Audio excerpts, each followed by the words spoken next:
Request rearming. Copy.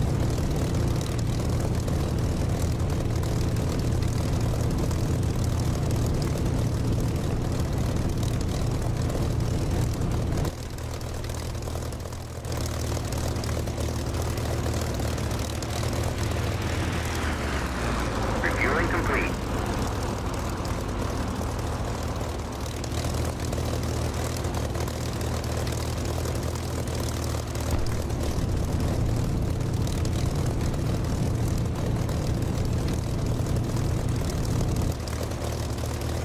Stage I 2023.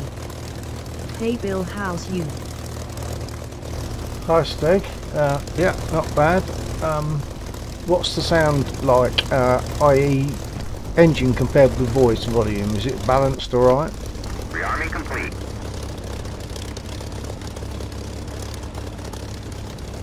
Stage I 2023.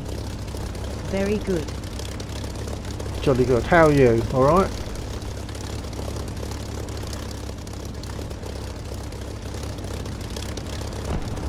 Stage I 2023. I good TNX. Jolly good. Okay, well I'm gonna... I think he said I'm rearmed, so I'm safe to go. I'm in a spit, of course, as usual. I always start in a spit. Sometimes I stay in a spit most of the time. But we've got the options. We've got maybe a Mosquito or A10 or Corsair. But anything else, I would probably have to fiddle a lot and readjust some settings, because since updating my Windows system and then completely reinstalling DCS, a lot of settings got lost, so I'd have to go back and do a load of settings, and that would be very boring for people to watch. Okay, I'm going to pull away.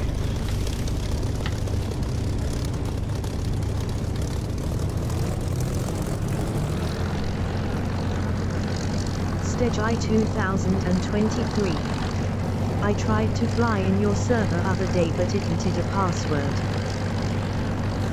Okay, well that's no problem, Steg. If you put exclamation mark DCS in this chat, it will take you to a point where you can get the information.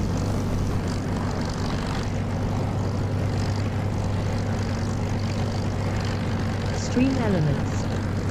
At Stage I 2023, we fly on the Lagland server.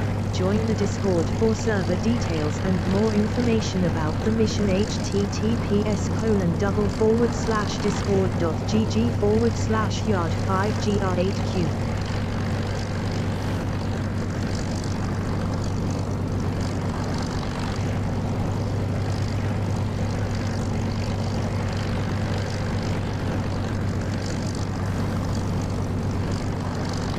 There are some rules if you manage to join us.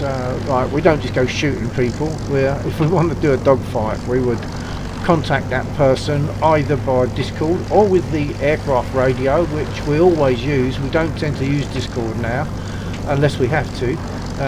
We use the aircraft radios, and you can arrange to meet up in a particular grid square or something and go for a dogfight between you. But it has to be by common consent. Unless, of course, you joined on the red side, and then I suppose you'd have every reason, every right to attack. You have to create an account. Oh, what, Discord wise, you mean?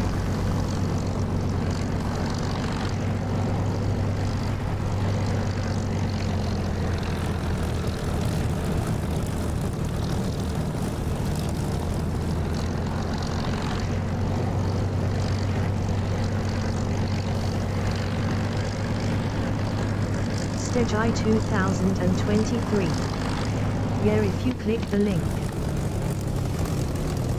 Is creating an account a problem for you? Because I don't think it's difficult. I did mine yonks ago. I can't remember how difficult it is. And it's free, so would that give you an issue?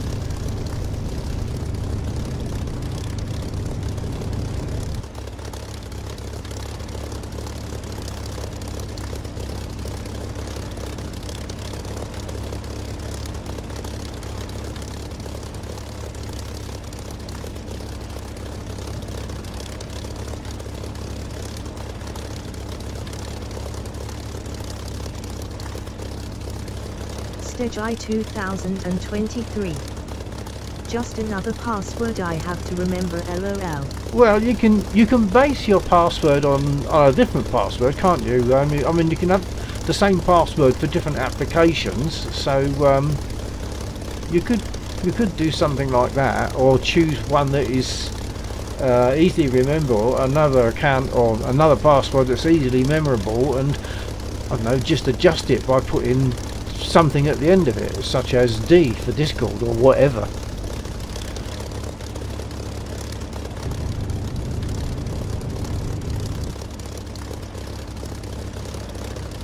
It would be a pity not to be able to do it just for the sake of creating an account though, wouldn't it?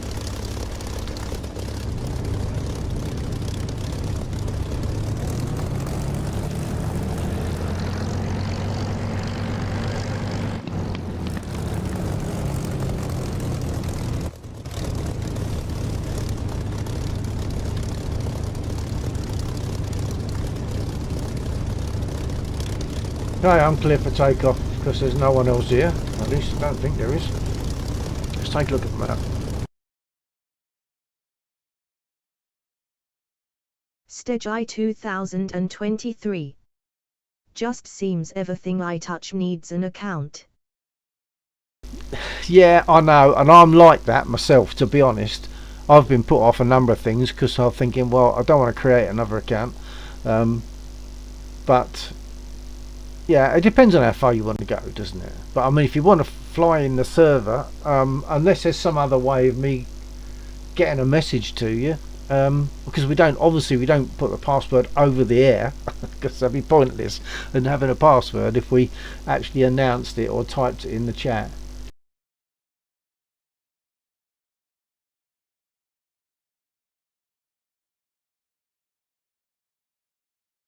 Well, I think you'd enjoy it. I mean, it's an easygoing server, mission, whatever you want to call it. It's easygoing, very friendly, very helpful. See what you mean. Yeah, I mean, just have a little look and then see if you can correctly create an account using an existing password for something else. Hello there, Bill. Hi, Ghetto. How you doing?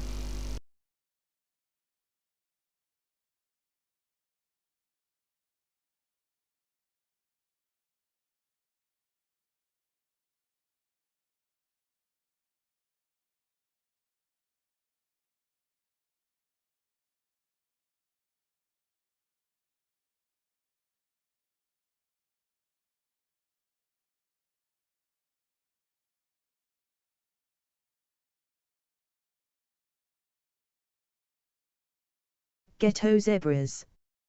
Good. And you? That's good. Yeah, I'm okay, but same as ever, same as always.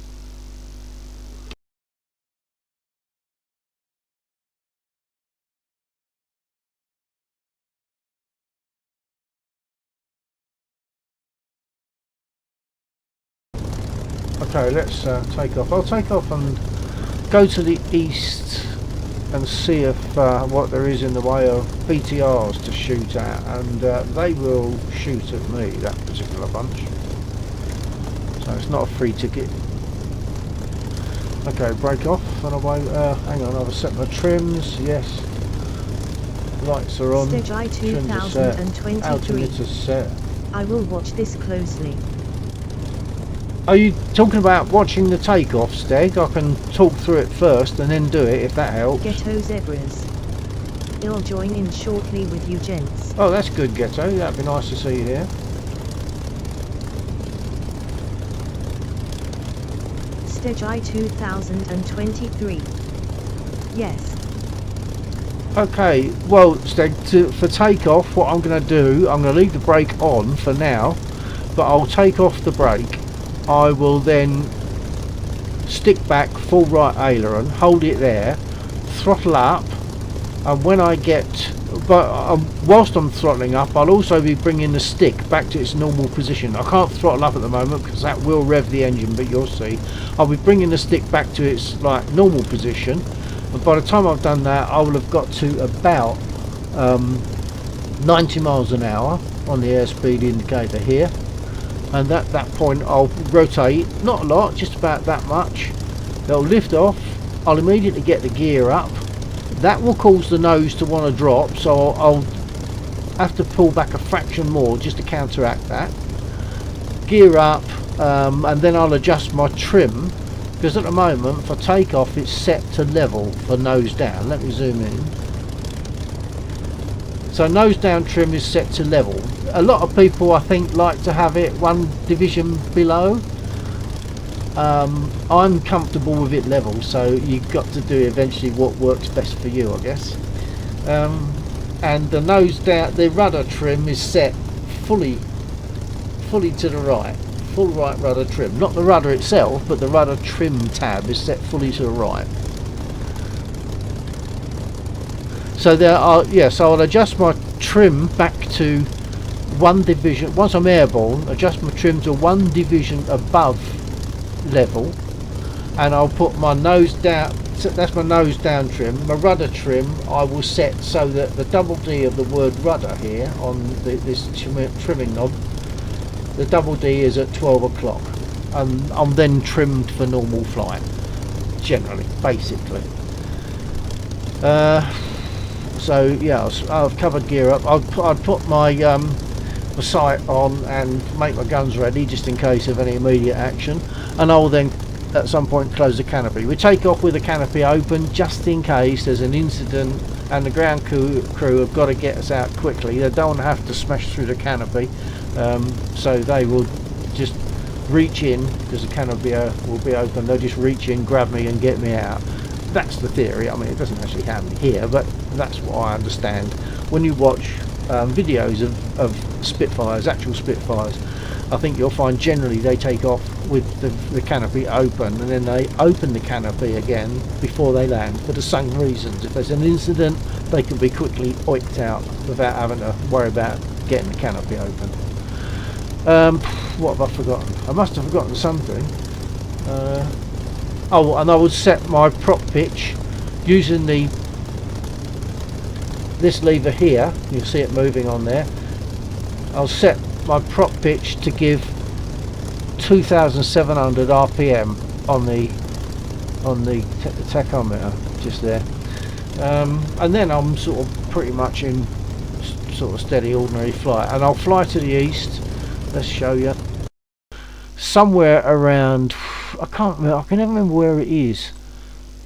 Somewhere around here there's a bunch of BTRs, and they will shoot back at me, but I often manage to get rid of all of them.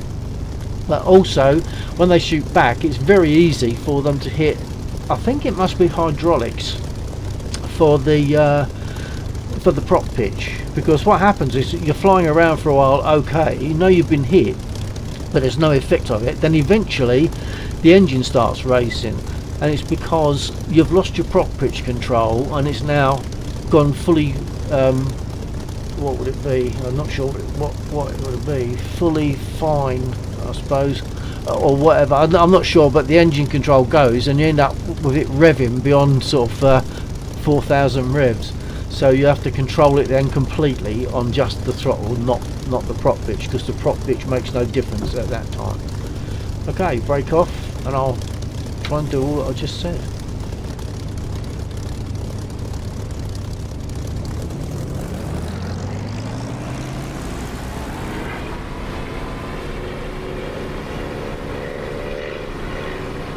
The nose will drop, which means the tail is up. There we go, about 80-90 miles an hour. Stick back, gear up, adjust my trim. You can remember that gauge.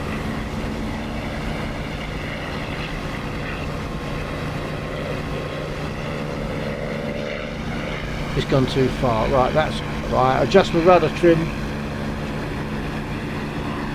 So I'm going to put the rudder trim back so that the double D of the word rudder is at the top. Just check my RPM with my prop pitch. Put it back to about 2,700. Another thing I forgot to mention is pull the throttle back to give about 7 boost, which is about there. And apparently with those settings she'll fly all day, no problem. And now I should close the canopy. I just like the sound of this Echo 19 engine sound. What was that? With the canopy open, I just like it. Whoa!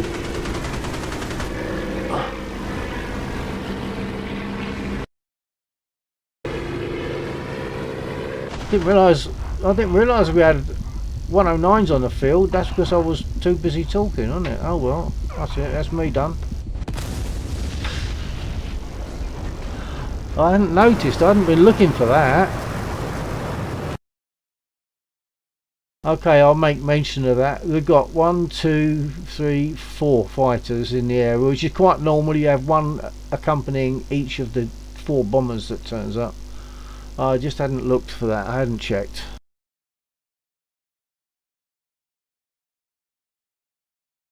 So now we'll go through the startup process. If that's any help for Steggy.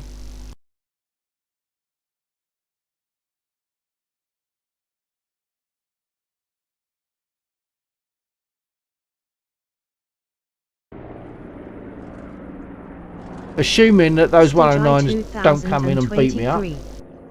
Was help, thanks. Okay, what about the startup? Should I talk about that as well? I'll get some bullets first, some ammo.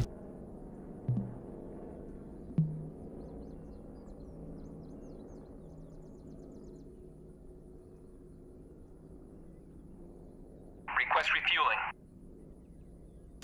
Request rearming. Anyone got their ears on Stage I 2023. on radio? We have 109s in the area. Startup. Just trim on takeoff is issued. Yep, I've just taken off. I'm going to try and clear some of them.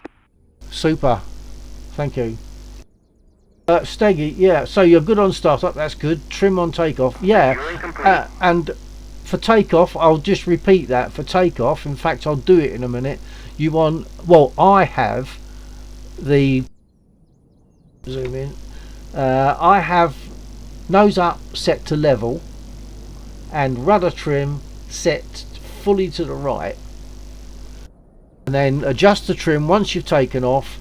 Put the nose down trim once you've taken off. Put the nose down trim to 1 division up. When you spawn in, it's at 2 divisions up, but that's alright, I'm going to adjust that. So after takeoff, put it to 1 division of nose up and put your rudder trim so that the double D of the word rudder, which I'm struggling to see, it's difficult to look at this, so the double D of rudder is at the 12 o'clock mark. I'm going to adjust that in a minute anyway, because it's going to go fully right in a minute once I've started. I'll do that stuff once I've started the engine. Right, so I'm being armed, so let's get the engine started. I like to put the panel lights on.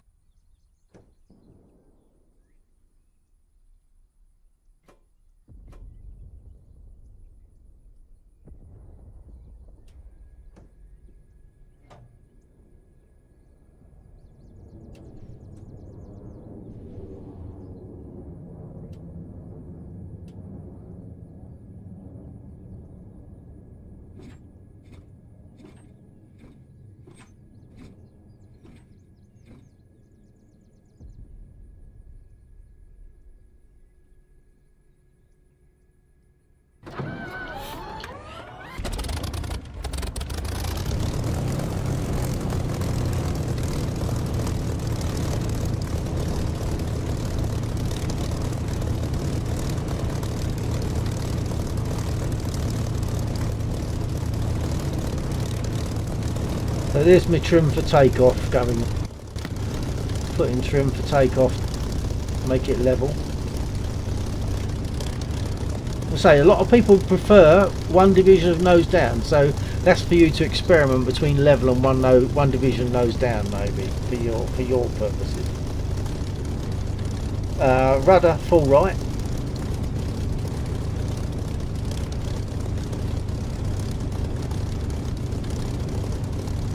Stage I 2023. Think you did one down before. That was a while back. I used to, yeah, I used to follow the what I'd seen on YouTube, but since then I've just found that for me it just feels more manageable when it's level, because you've got less of a fight to get her to lift off. Although it's not a fight anyway, but I just find that level on the nose down works better for me now. Okay, I'm talking, so I've got to be careful that I don't forget too much stuff. I'll put my lights on. Okay, I've been armed, I've set my trims, I've set my altimeter. Let's taxi. You're obviously okay with taxiing because you said it's just the takeoff trims that you were interested in, really. So I don't need to explain about how to taxi in a Spitfire. Unless anyone else wants to know, they can let me know in the chat. Stage I 2023. No, flaps up. Flaps down.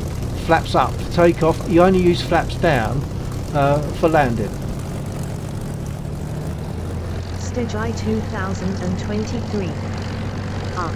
If you have your flaps down for takeoff, she'll take off, but she'll kind of nose up and be less controllable.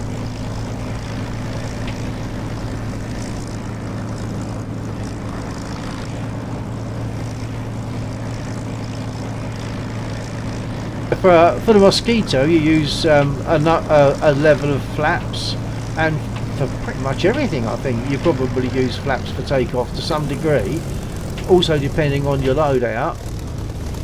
But with a Spitfire you don't want flaps for takeoff.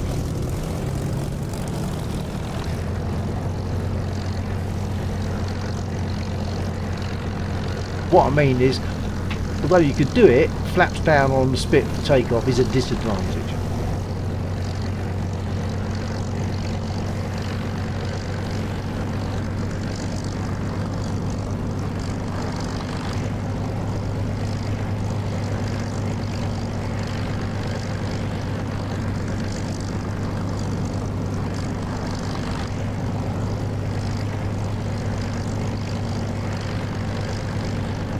And I should have checked the map. I've got no idea where those 109s are. I'll check the map before I actually turn onto the runway, and I'll announce just in case, because obviously we know Undead's here. There might be others without me realising. So let's just check the map. Break on.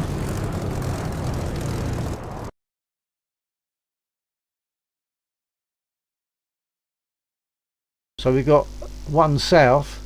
Maybe Undead will turn and go for him, that would be good. Or maybe the 109 will turn and go for Undead.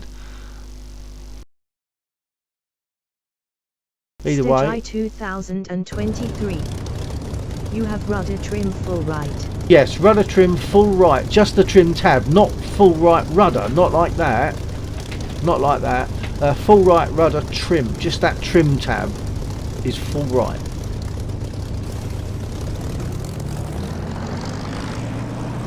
I'll announce I'm going to take off, just so that at least Undead, who I know is here, he can be aware.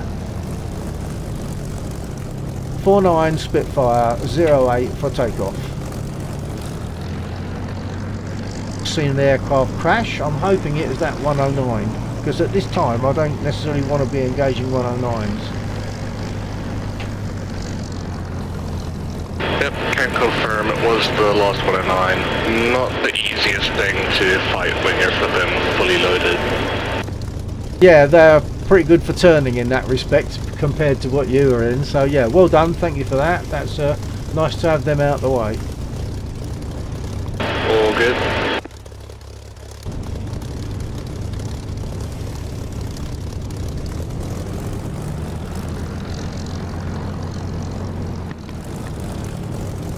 Okay, and to remember, before you take off, you must remember to take your brake off, of course. When I'm talking, it's easy for me to forget that, and I can easily almost nose over. Once again, lights are on, trims are set, altimeter's set. Okay, brake is off. Here we go, stick back, full right, throttle up, and dancing on the rudder pedals all the way.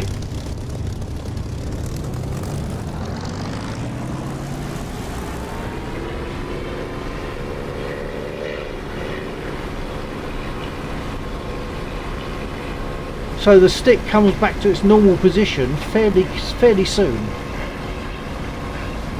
Throttle back, stick back, gear up, adjust my trim.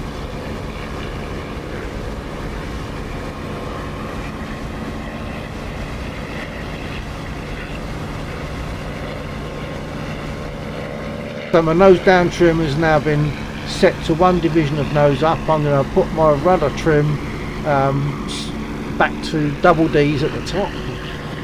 Alright, I'm gonna land because that 109 took all my fuel. Yep, copy that. I'm dead. I'm clear.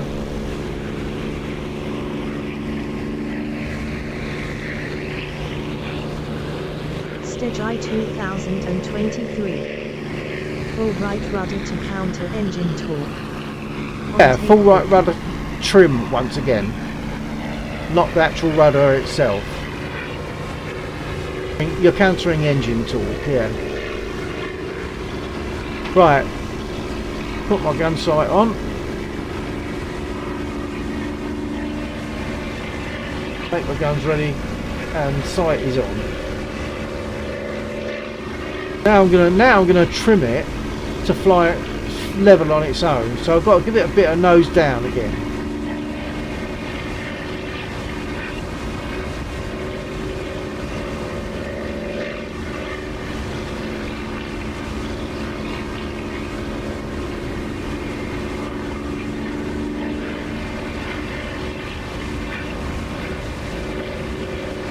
And I'll just give it a little bit of left rudder. And now look, we're hands off. I picked the rudder accidentally then, but we're hands off. I'll give it another bit of nose down. Well, actually, I'll close the canopy first because that's probably affecting it. Stage I 2023. Mine won't fly like that. What? How do you mean like that? It won't fly steady like this? Is that what you mean? If not, then that suggests that you need to concentrate on your trim. And I forgot to bring my RPM back to 2700, so I'll do that now. And I'll bring my boost back to about 7 with the throttle.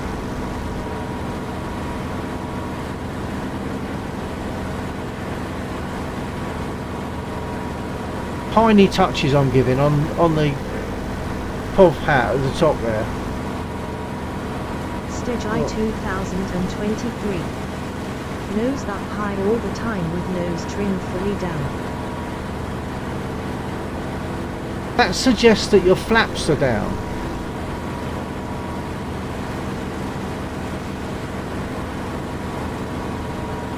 So I think that would happen if you've got your flaps Stage I down. 2023.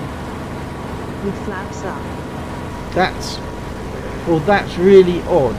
Because as you can see, if you do exactly what I'm doing here, you should get the same. In fact, what they say in the manual is once you're flying, you should be able to take your feet off the rudder pedals, which I've just done, so that you don't accidentally move them. I'm going to give it a little bit of left rudder.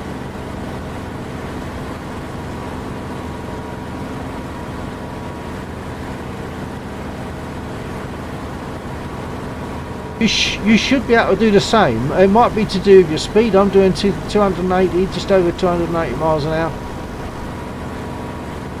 But I don't see why it would be nose up. Stage I 2023. Same engine speed as you and prop trim forward. Okay, well, I mean, it won't make that much difference, but you want your prop pitch to give 2,700, but that's more to preserve engine.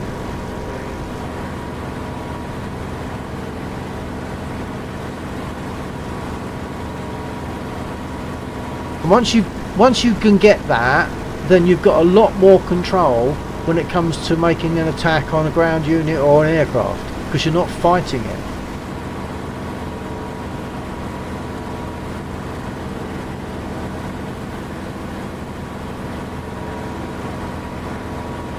So what might be worth doing is just checking when you're flying, jump out Stage I-2000 and check your elevator. In depot fighting it. Okay, well it could be that your elevator, it could be your stick needs to be calibrated, because if your elevator is slightly up, you are going to do that, I guess. I'm 242, I'm just arming and I'm getting you. Yeah, Laxar, copy. Oh, and I'm still not looking for aircraft, am I?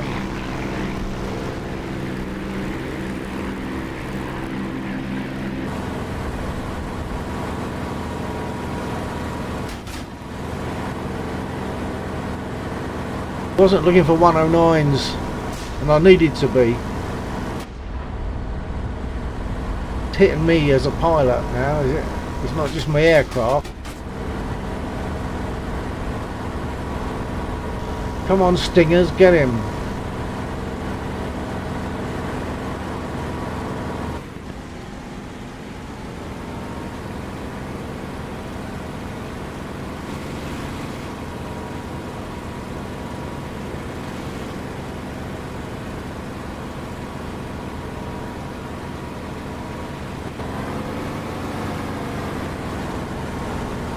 Stage I-2023.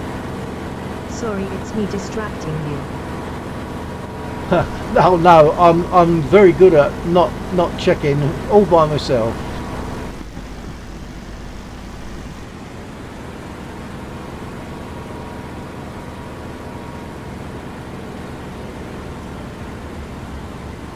Got no. I've got gear.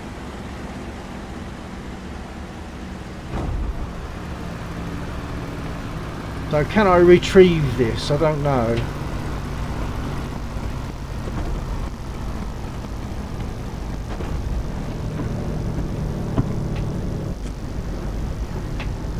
I might have made it. Which, with all that damage, I'm a bit lucky.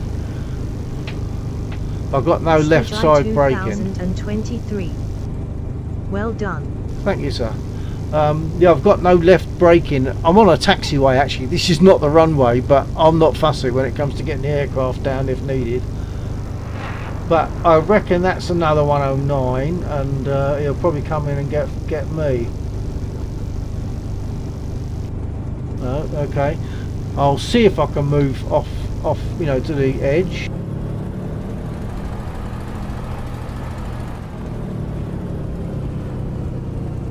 I think I've got right braking, so I might be able to brake to the right just to level off.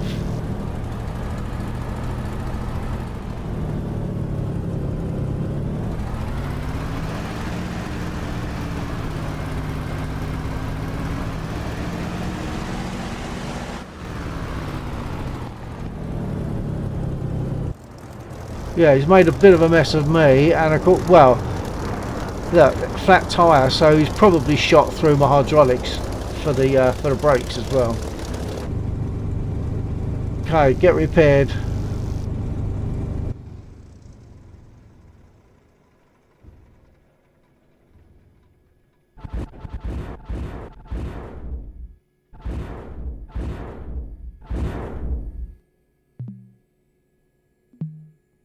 Request repair. Copy.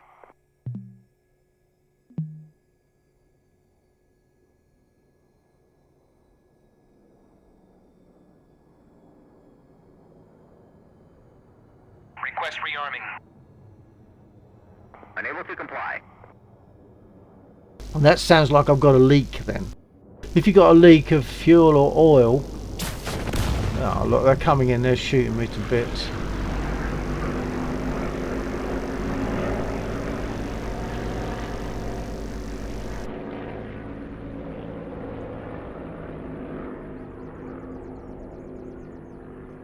but they're still repairing me, so if he goes away or if Undead's able to get at him, then I might stand a chance of getting repaired and taken off again. Stage I 2023. Oh, that's tight. Yeah.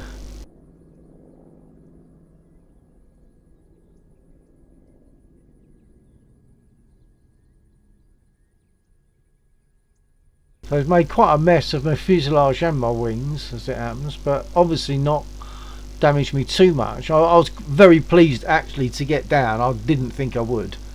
I really didn't think I was going to get down. This is that was a walk away, so that's good enough for me.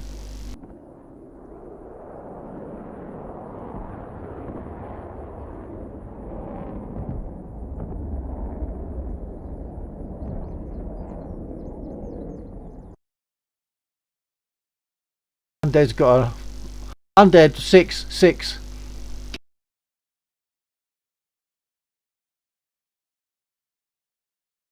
Of course, my radio might work. Might not work. I don't know. It's 109.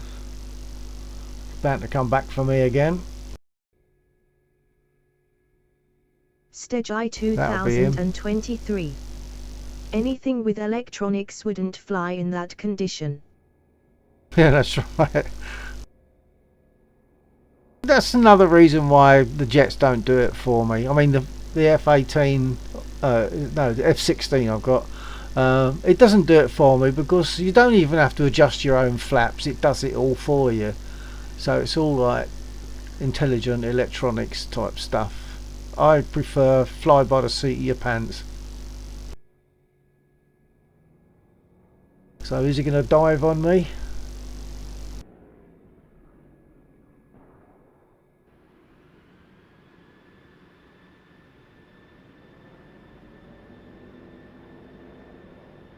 Our airfield defences are completely shot to bits.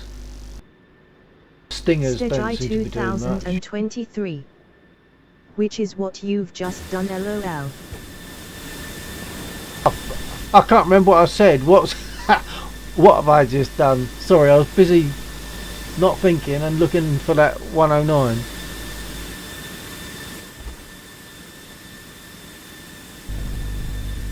Stage I 2023. Seat of pants. Oh yeah, absolutely, absolutely. Oh look, they've just got undead. They'll probably come back for me.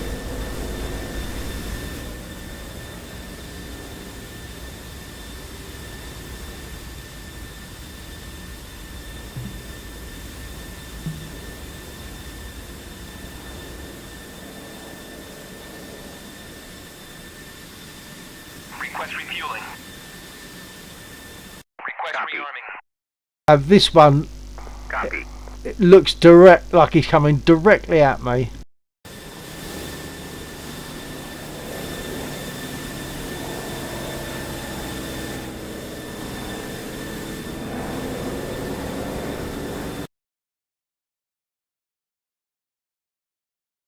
Refueling complete.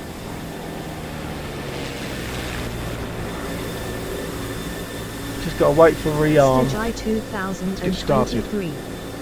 Is that an AI pilot? Yeah, they're AI, but they're not stupid.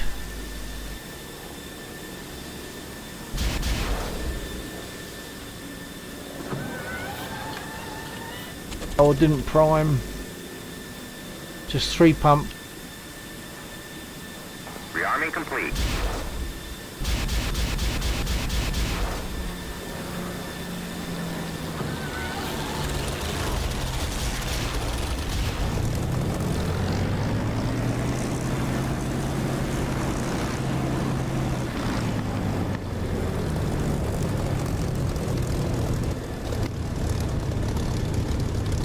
Adjusting my trims again.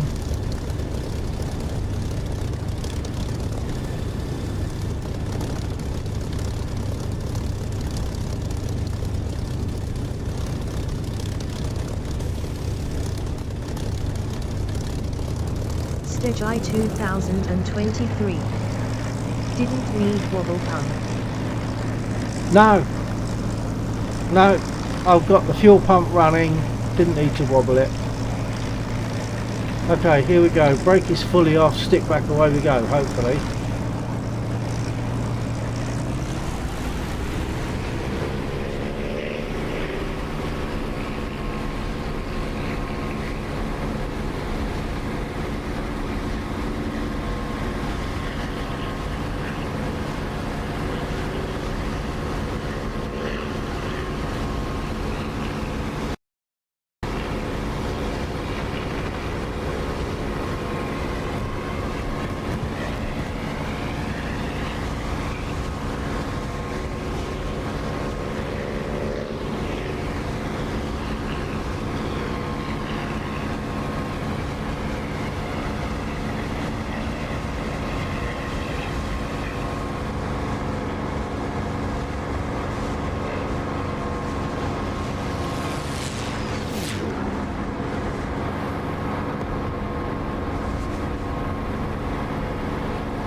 Was badly hit, but I thought I might as well just use my...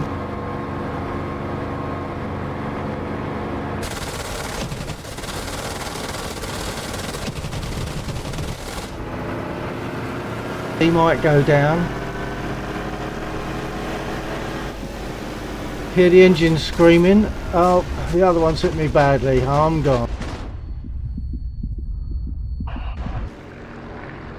I'm too low. I tried to jump, but I'm too low. See, once there's two of them, you've really got almost no chance. And of course, the thing about the AI is, for me to hit them, I've got to see them. To see them, I've got to look for them. I don't see that the AI would have to look around in the same way as I do. It must have a much better idea of where I am. It doesn't have to visually see me. So there's an imbalance there, I think. Okay, respawn. Do you want a spit again, or do you want a mosquito? Stage I 2023. It knows where you are in. Yeah, that's what I mean. It sort of knows where I am. I've got to find it.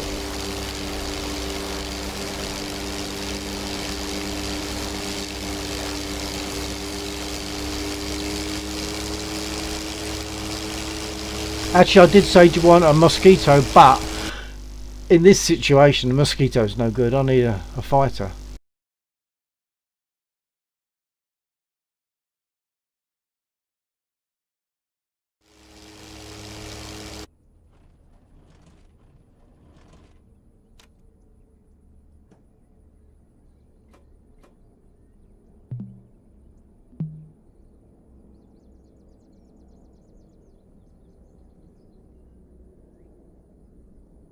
Request rearming. Copy.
Stage I 2023. Sometimes I forget throttle rocker, power switch, on startup.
Stage I 2023.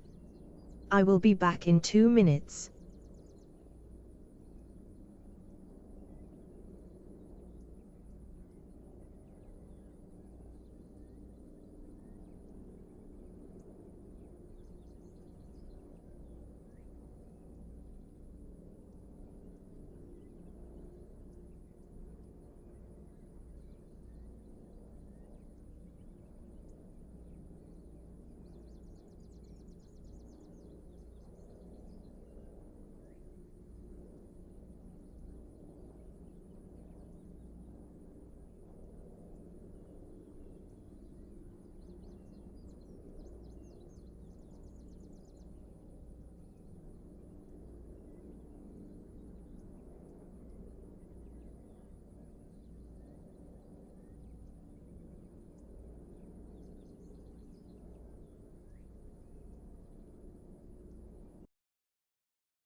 Stage I 2023. Looks like we have a week of freezing weather. Yeah, it was pretty cold. I was out earlier on. It was 1 degree. That was earlier, so it's going to be frosty.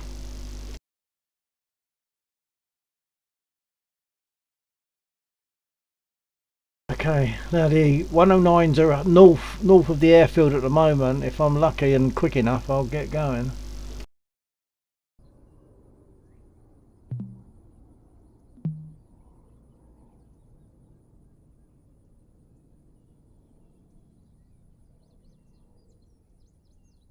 Request refueling. Request Copy. rearming. Copy.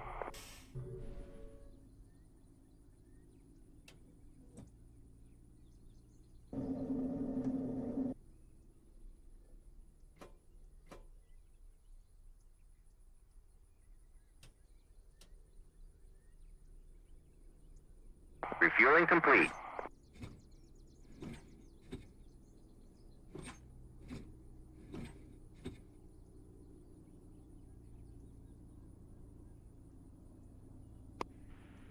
Be advised we have units on the ground on the east end of the runway. I can't see where they are yet though. Okay, there is a crate there near where they are. Okay, I'll look for that. Be advised also there are 109s north of the airfield. They've beaten me up about 3 Rearming times so complete. far. Yes.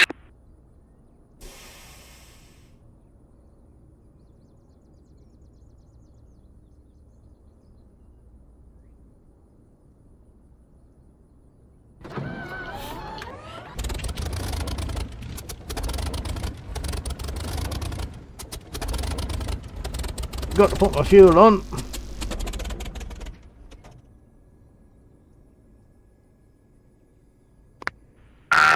Come in, emergency landing. Copy.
Not sure what that was, but I think the runway's clear. I haven't looked.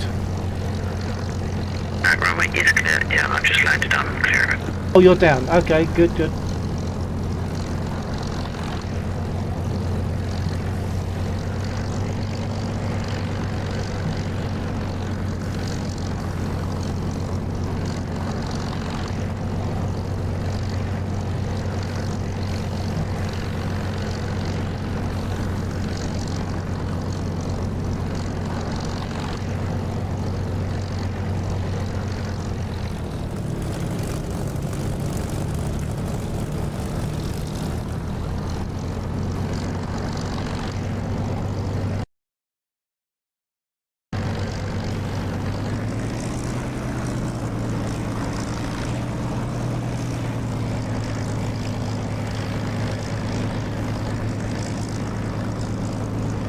49 Spitfire 08 for takeoff.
Oh, just too late to pull up over those cables, darn it.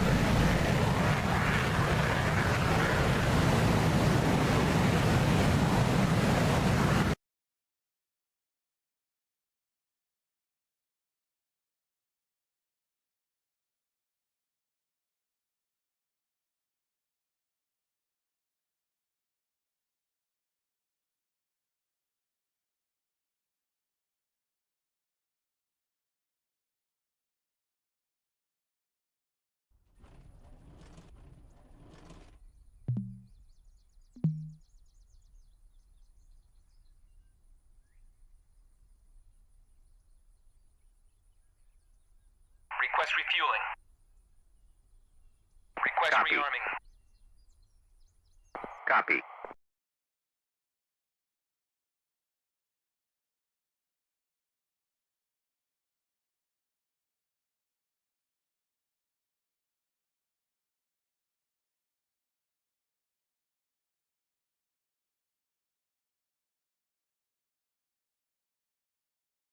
Refueling complete. That's alright. If you copy, do you know if those enemy units near the airfield are still there? I never got a chance to shoot at them. They hit one of my radiators or something, so I had to come in and land off.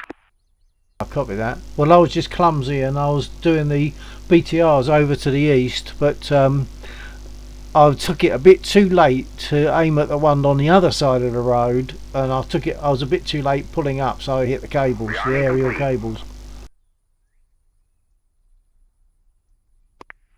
Gotcha. My tracker house just turned. Say again? Stage 2023.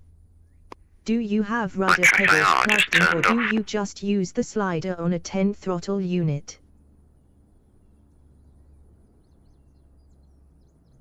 Hang on, sorry, that was for my stream. No, I have rudder pedals. I have rudder pedals. The slider here, that slider there, that's for my brake.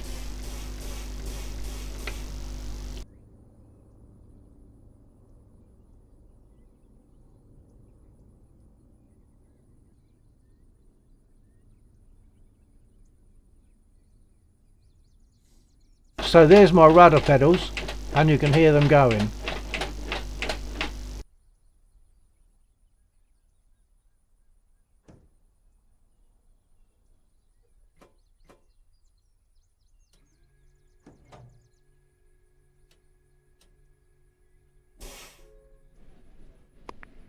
Rolling on the runway, I'll be clear in a second.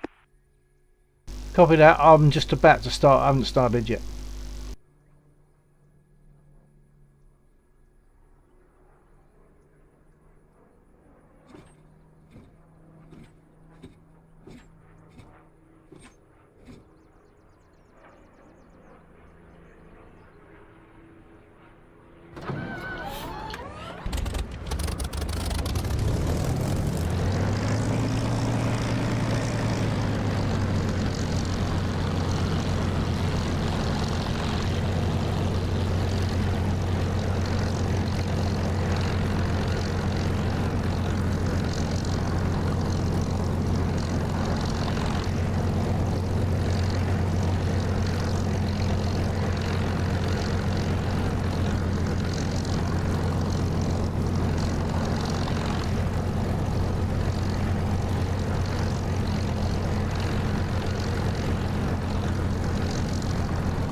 Nice flyby, thank you.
Nine Spitfire 08 for takeoff.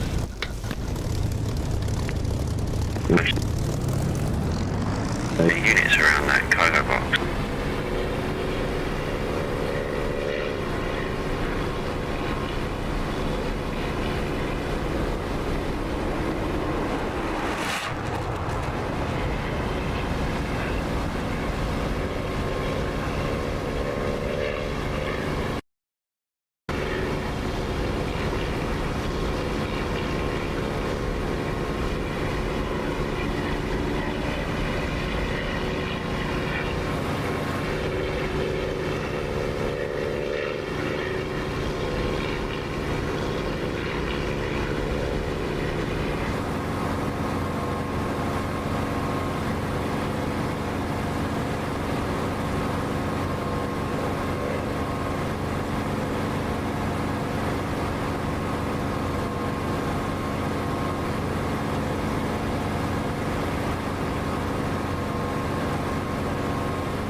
still live, I think.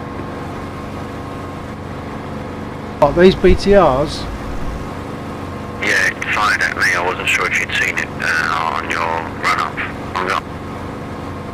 Okay, I know I hit 2 before, and one might have become a crate.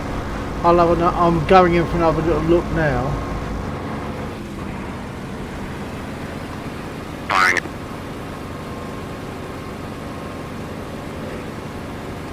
Now. It's very close to a crate. I think I might have seen some dust kicking up as he's moved off. Is he to the to one side on the dark green side of the field of the road? It's to the north of the road. Yeah, my engine. I think that might have been him. So we got 6 burners, but there might have been 7, and the 7th one might have burned out. I don't know. No, I'm going to see if I can make it to the airfield of our seized engine. Ah, Stage I'm still going 200 though, right, I-2023. mate? Good shot, Bill.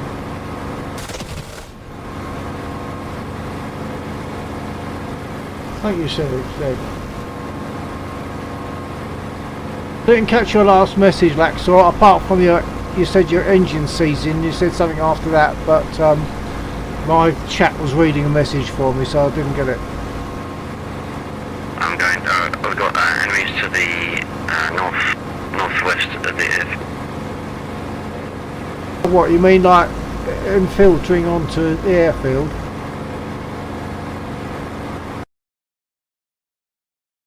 Oh, northeast. I see the marker on the map.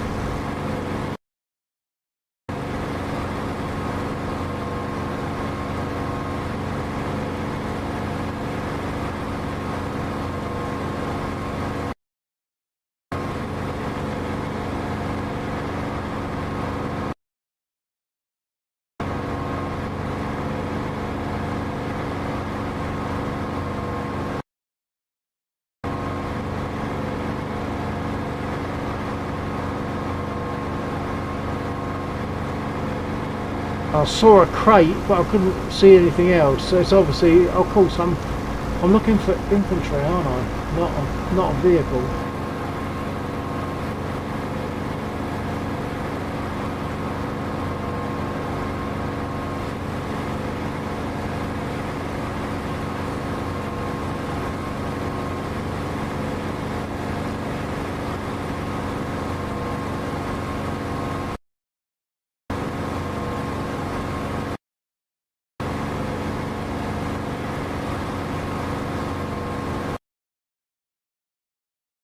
We've now got 2 lots of enemy infantry in a similar location.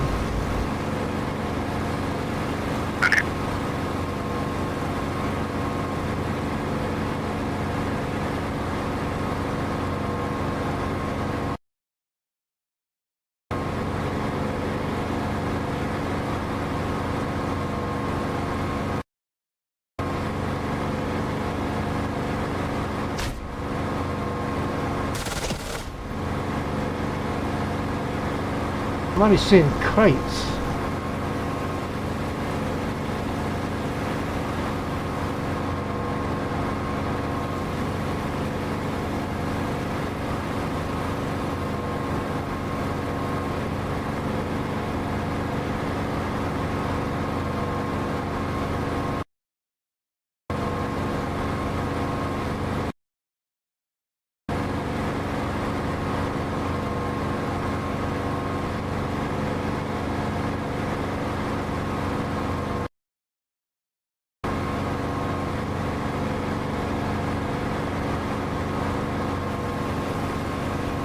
Must have flown right over the top of them, but I couldn't see them.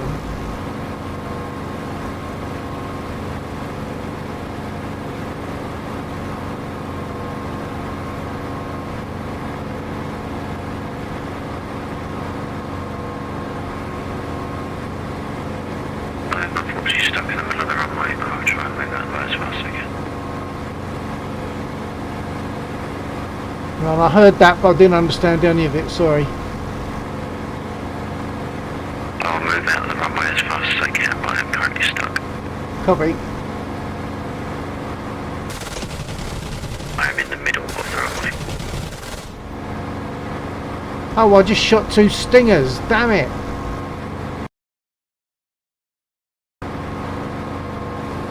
Well, they're not shooting anything at the moment. They must have run out of ammo, so I won't worry too much. It's still a bit naughty though, a bit rude.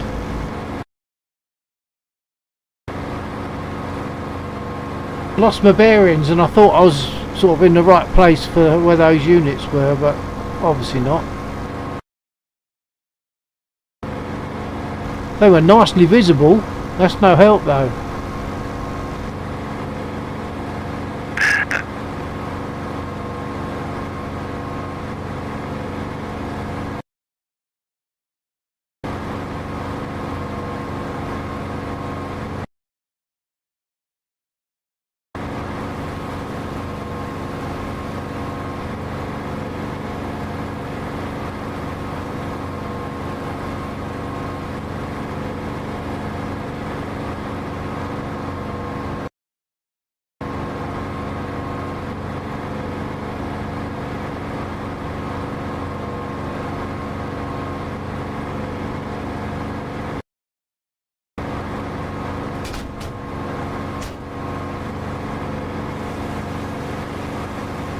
Oh, I just caught sight of them, just caught sight of them. They've hit me, but now at least I can make a turn with some chance of hitting them.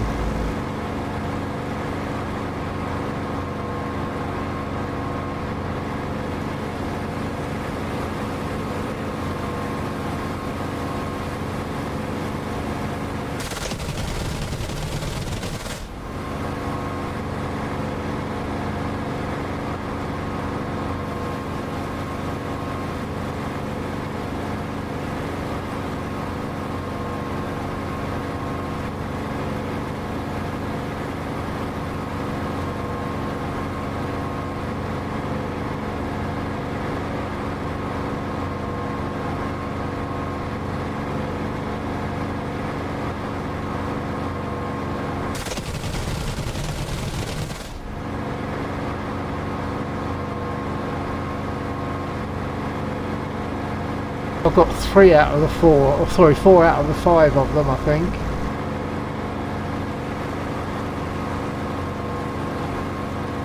Yeah, it looks like one left.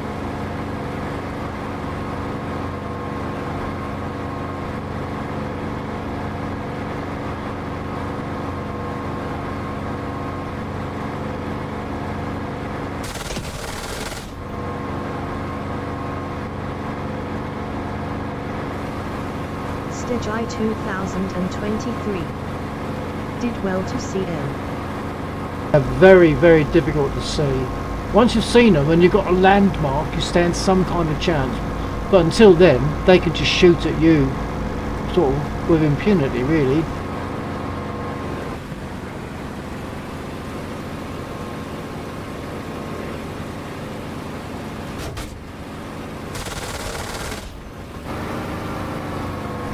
Got him.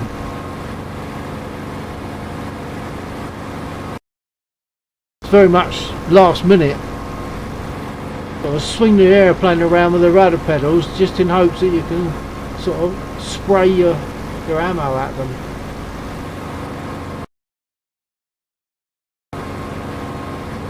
But they have hit me. Not too desperately, I think.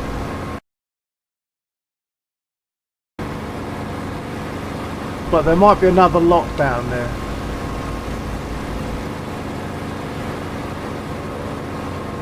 There was 2 units.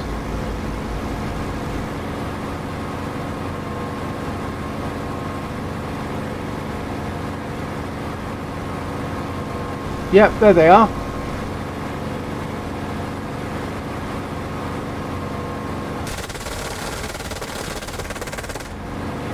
And now I'm out of ammo. I only got 1. Fine on RTB.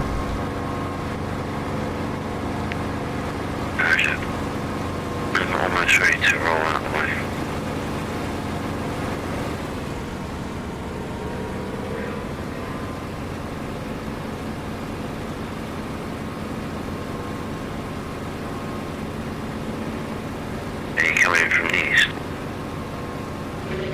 I am at the moment. I'll see if I can lose enough speed. I've got to bring off some speed.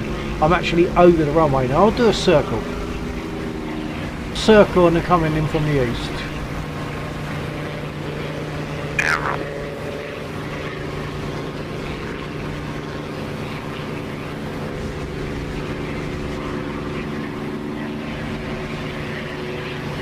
Yeah, there's another bunch in a dark field.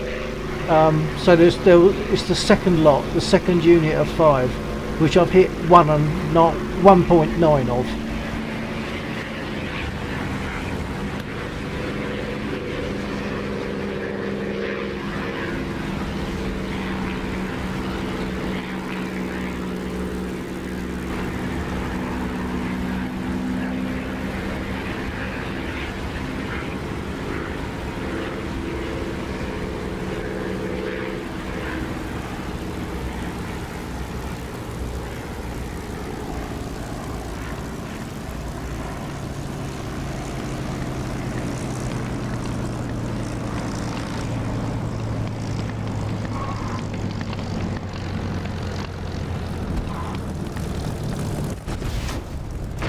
See, I get one bounce which looks innocent enough, but the second bounce after that one bounce is just like phenomenal.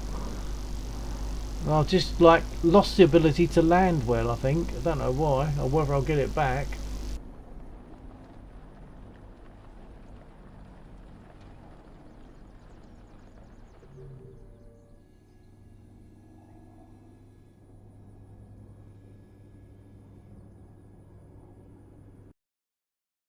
Well, we don't seem to have 109s.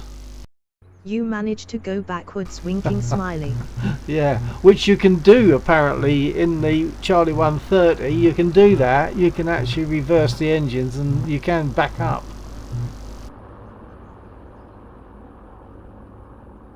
But yeah, I was in a spin, wasn't I? So, but why I've lost it, I don't know. So I'll get one bounce that seems fairly gentle.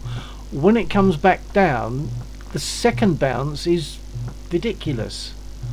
I fail then at that point, so I'm not sure what's going on, why I've lost it. Takeoff is always pretty reasonable. But there's one down there, I can't see him. There should be something like 3.1 soldiers in the second lot. They're just inside another field, an adjacent field. They're not easy to see, but there should be crates there. There should be at least one crate there.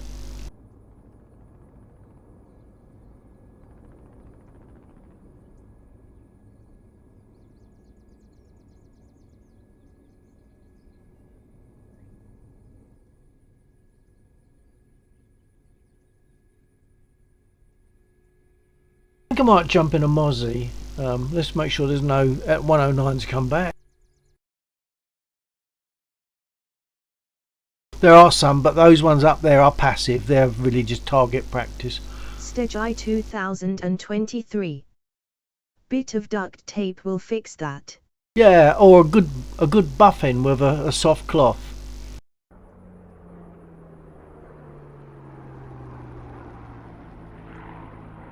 I'm going to get into a Moz.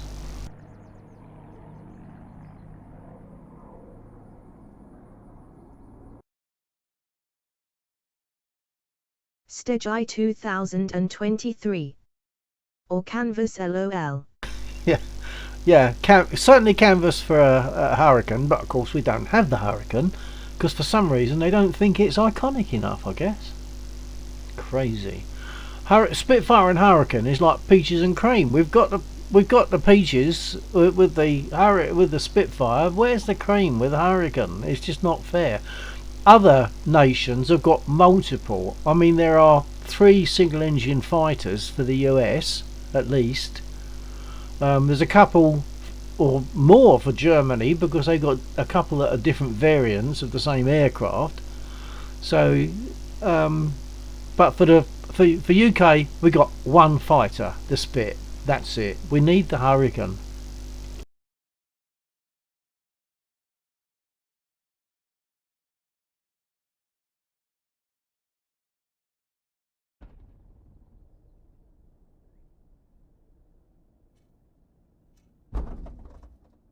And if you fly the Moz, what you have to remember is when you want to get ammo or Stage things like that, you must open the 2023. window. Thing 4, notice it's the spit and you can't say anything else. Hang on. Thing I've noticed is the spit. Sorry, I'm lost. I'm lost on that one. Thing. No, there's a spit and you can't say it. No, you'll have to retype that or rephrase it. But you have to open the window in the Moz, otherwise the ground crew can't hear you.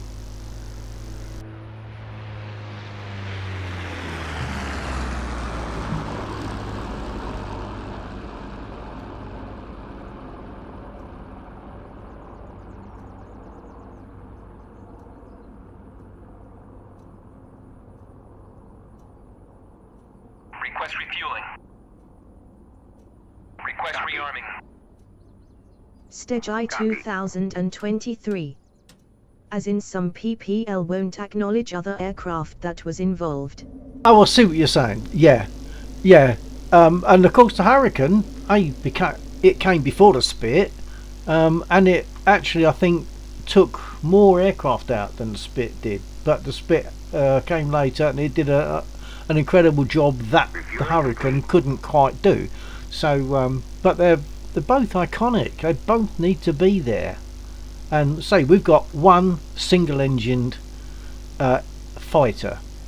I mean, okay, we got this, and it's a brilliant aircraft, the Moz, but we got one single-engined fighter, the Spit, and it needs to be the Spit and the Hurricane.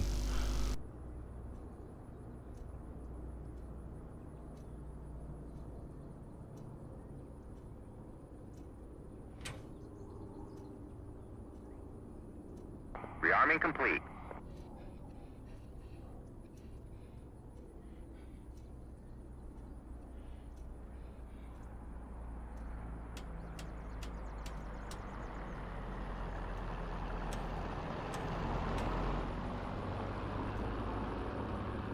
And on, I don't know if you know, but on the Mosquito you have to ask for the ground crew to prime the engines. You use the command run the starter. So that's what I'll now try on voice attack. It just worked okay to get armed, so I'll try it. Stage I 2023. On the starter. Copy. Right, so they're running the starter. I can now start the engines. I'm going to open the flaps, the rad flaps.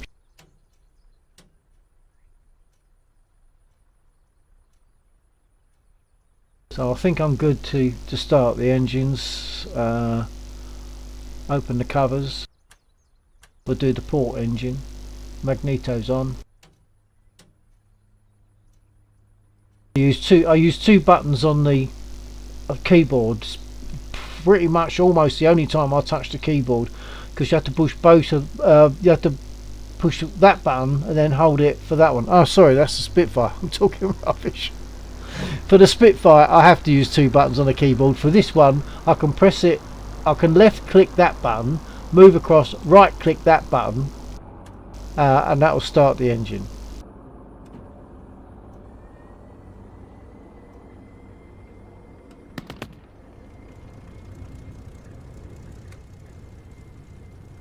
Oh, that was a sneeze, in case you're wondering why I shook my head a lot.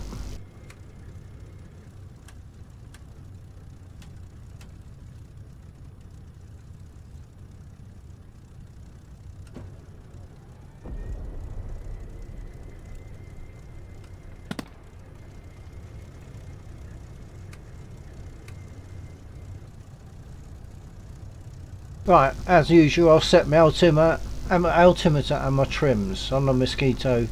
The trims, you've got 3 trims. Right, so hold on, let's do the altimeter. Stage I 2023. New to me is this. Oh okay, well you have to give it a try. Get it on trial and have a go with it. Right, so altimeter, now trims. Rudder trim wants to be so that the needle is roughly in between the T and the R.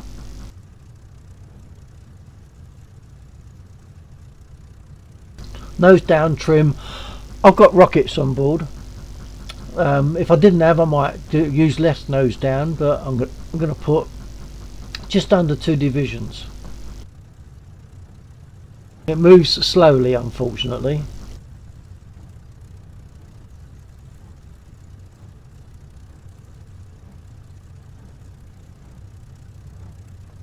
That's about right for that. For flaps, for takeoff, I'm going to want flaps in this aircraft. You have to open this latch and then put the flaps down by hitting that flaps button, and then I can hold on. When the flaps get to between 10 and 30, so about there, I'm gonna hit the flaps button up, hit the flaps lever up, and then that will stop. That's a right click to bring it up. Right, so flaps are set. Aileron trim on this one as well. I forgot to do that. I give it 1 division Stage to the right. 2023. Hydraulic flaps. Yeah. Yeah, I believe so, yeah. Okay, so I've done that. Now, although the CO would probably have me on the carpet for arming my guns whilst on the airfield, I'm going to do it because otherwise I'll forget.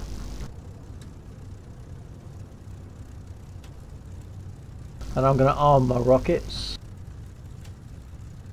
Guns are armed, rockets are armed. I'm finished with the ground crew. I can now close my window. Number of times I spawn in and I'm asking to get armed and nothing's happening because I didn't open the window. Couldn't hear me. Right, flaps are set. To bring the gear up, once I bring the gear up, I have to, or when I want to, I have to hit that little latch there, which I've got a button for, and then hit that one and it comes up. Who is that the CO walking down the taxiway? Oh, I hope not, I'll be in trouble. Right, but I won't tell him if you don't. Right, what have I forgotten? What have I forgotten? I must have forgotten. I feel as though I must have forgotten something. We'll find as we go along. Oh, radio. I haven't put radio. I'll put my radio on and get a radio check. Radio check. Yep, 124. Thank you. I'm in a Moz now. Roger.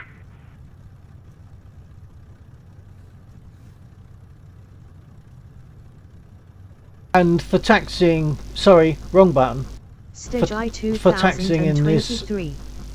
same radio as radio a as spit. spit. Yeah, it's button A on the radio.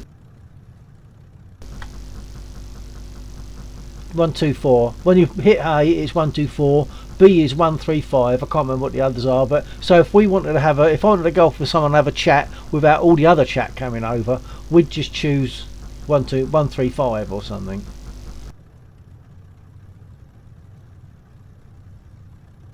Right, I just thought something and then forgot it, so I don't know what it was I forgot. I hope it wasn't important. Oh, I was probably going to say that taxiing is the same in this aircraft as it is in the Spit. So you're using your rudder pedals, your throttle and your brake. And it works in the same way. So turn left, it's left rudder, apply some braking, and you're putting braking on the left wheel only. So here we go.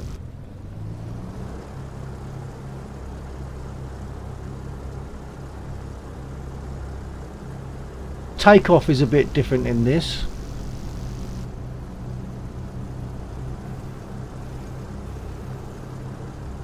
You must give the Mosquito a try, Stag, if you haven't already. You must give it a try. And once again, can talk through it, give you a bit of help on that if you need it.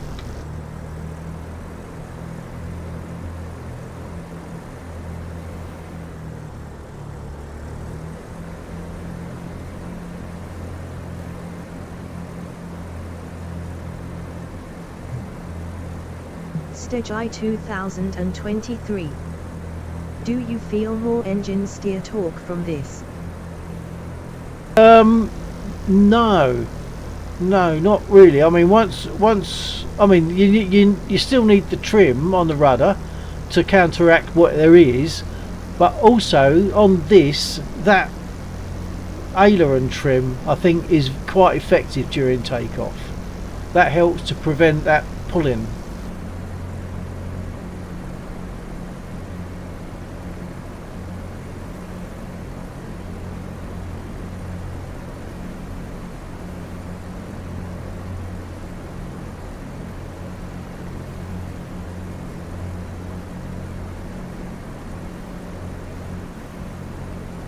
I'll explain more about takeoff when I get there.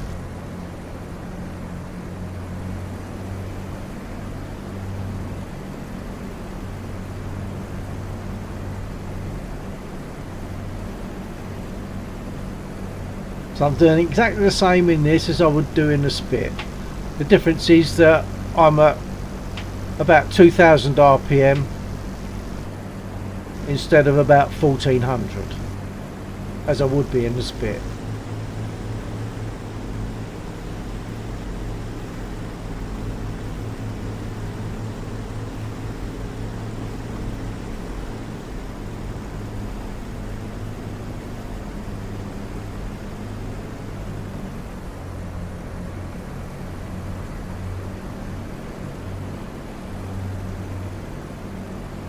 Okay, I'll announce my takeoff intentions. Oh, I've got a freeze. Oh, that's going to be a restart. Oh, hang on, it timed out. Okay, maybe it's just a restart or something. Okay, I'll go in again and see what happens.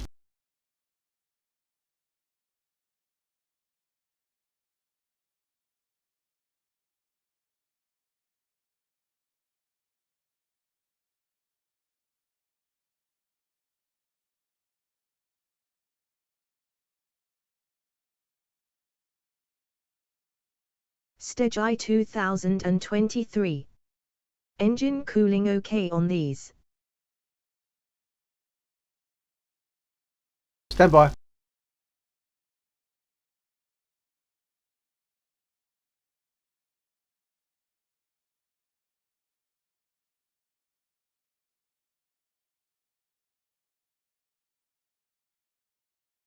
Okay, I don't like to speak whilst it's loading because using my push to talk can end up interfering with it during that time, so I don't want to speak whilst it's loading in. Cooling, yeah, there was an issue with the port engine. It always used to overheat very quickly, but they've solved that. That's been sorted, so yeah, we're good on that.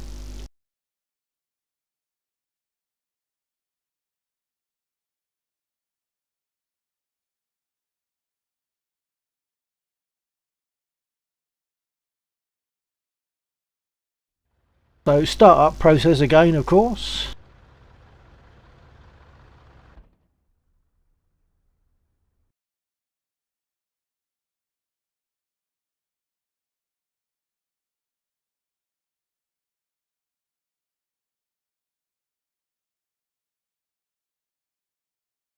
What I would probably do is, there's a bunch of trucks here, and in the field adjacent to them there's a bunch of I don't know what they are, but they're infantry and they've got nasty stuff to fire up at us, and to fire at them with bullets you've got to hit them with bullets. You've got to hit them with the bullet. I use rockets because with rockets you get a burst pattern that would take out those people. There's plenty of them. There must be about, I don't know, easily 10, maybe 20. So I give them a burst of rockets, and that gives us more of a chance of going for these trucks without being shot out of the sky. Right, so here we go. Let's get armed.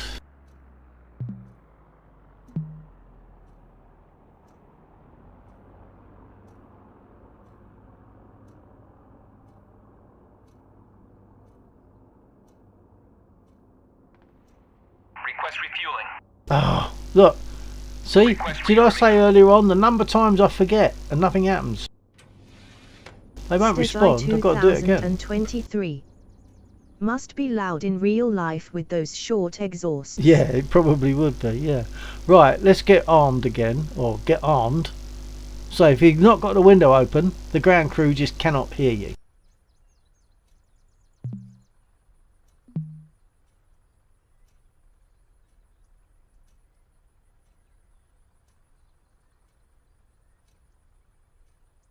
Request refueling. Request rearming. Okay, they can hear me now, so now I can go through my startup process.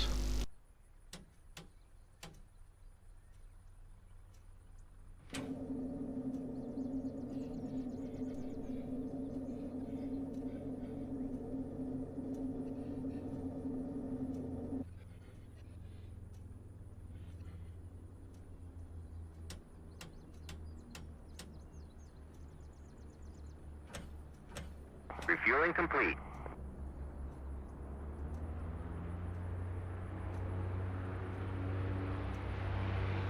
Right, once again, I need to ask them to run the starter.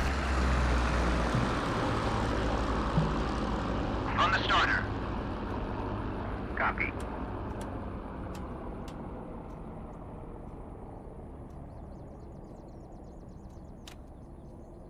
Making sure brake is fully on, prop pitch is fully fine. Rearming complete.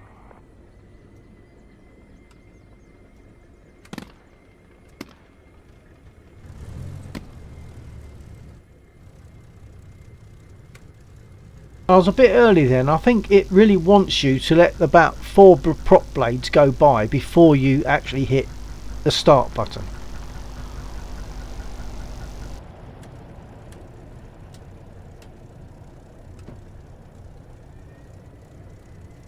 Stage I 2023. Easier to start than spit. Well, I wouldn't say easier because you've got more to do. There is more to do, but it's okay. It's just trying to think. If it's only one engine, no, there are more things to do on this, and of course then you've got flaps to deal with, which you don't have to deal with on the spit for takeoff. Okay, let me think. Hold on. Right, engines are running. I'll set my trims.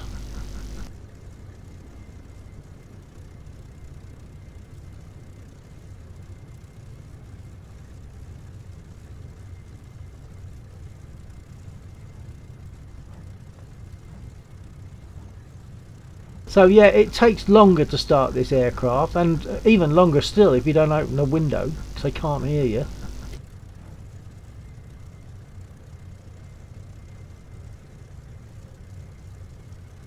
Right, this time I will remember to adjust my aileron trim.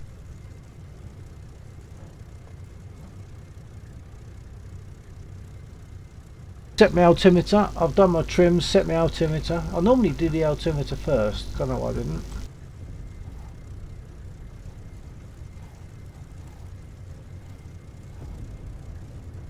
And set flaps ready for takeoff.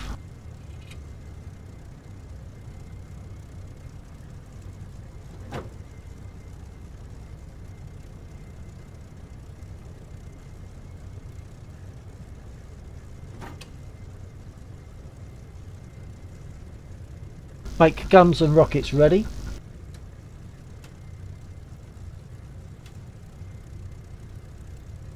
I'm done with the ground crew. I can close the window.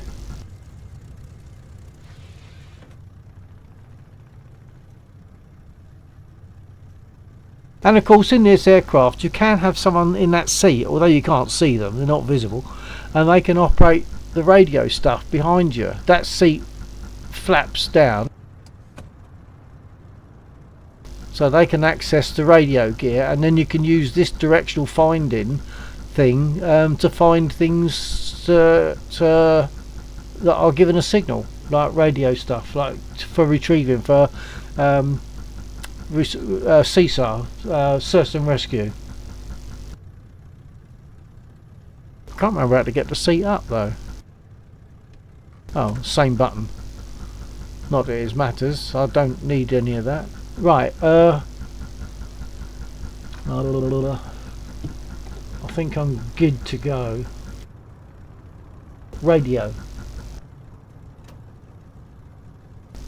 Radio check. Yeah, 124. Thank you. Yeah, I just got. Did you get a loss of server? Nope. Still Oh, okay. I got a timeout, but back in now. So here we go in the Moz again. Okay, no, I was just sitting here looking at the map and looking at bad map design by Ego Dynamics. Okie doke.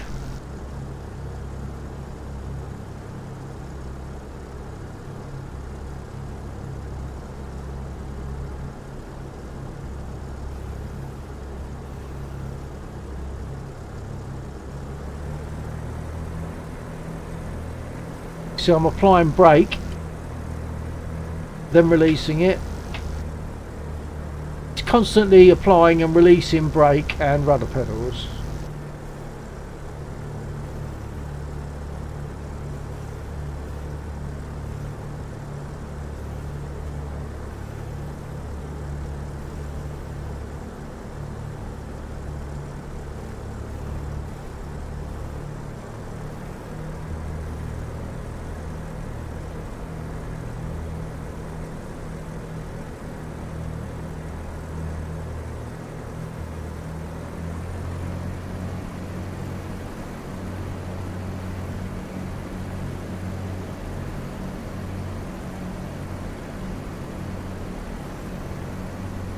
And if you find a sweet spot on the brake, you can keep that there, and then when you use your rudder pedals, it just swaps the brake in. Can just imagine changing the brake pads on this LOL. Yeah, they may well have been drums at that time, I don't know. 109's coming in from the northeast, west. I'll get. Oh, brilliant. I'm in a Moz, I'm in the wrong aircraft for them. Okay, thank you.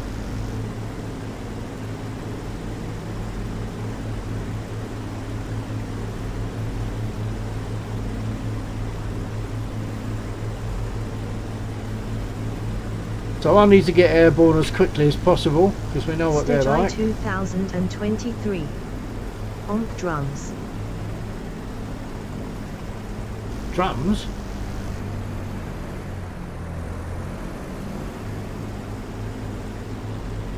But I'll try and explain this, but I say I know that there's 109s about.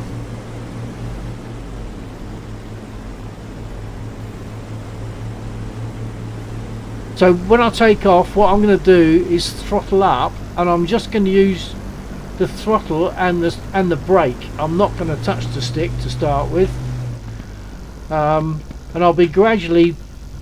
I'll put brake on so that I can then guide the aircraft with the rudder pedals.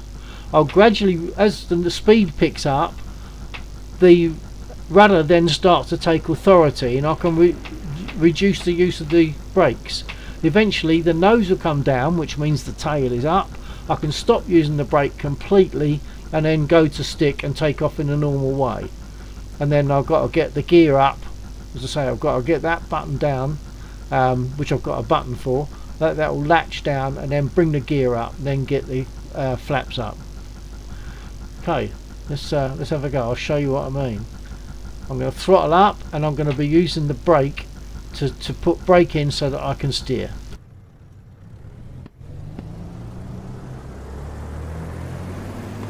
I'll take off his. I didn't catch that. I'm on a run up for takeoff. Are you with me? Yeah, I'm ahead. I'll be in the air before you roll. Good. I'm rolling.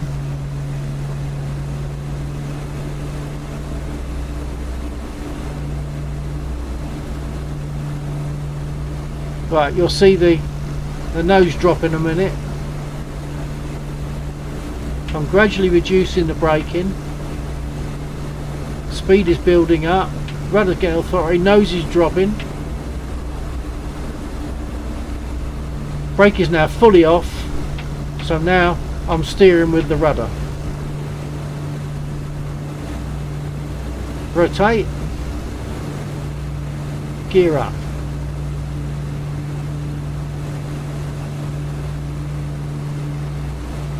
And flaps up. 109 diving on you. Awesome. He's overshot. He's overshot.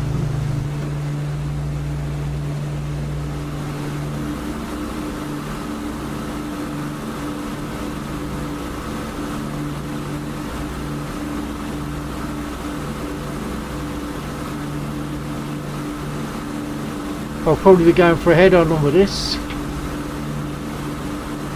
Maybe not.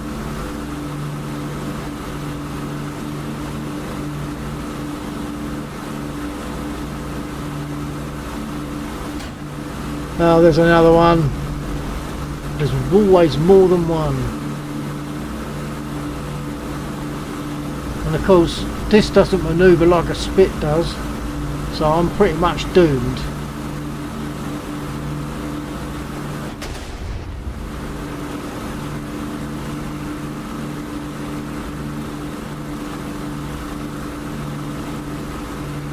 Now I've had it. 2 of them on me. In a Mosquito there's no chance. Yeah, they're on me now.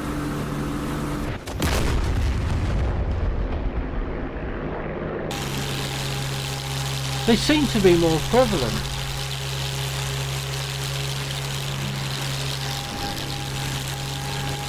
Once again, Laxor's in an aircraft that doesn't turn as good as the 109, so there's every chance they're going to take him out.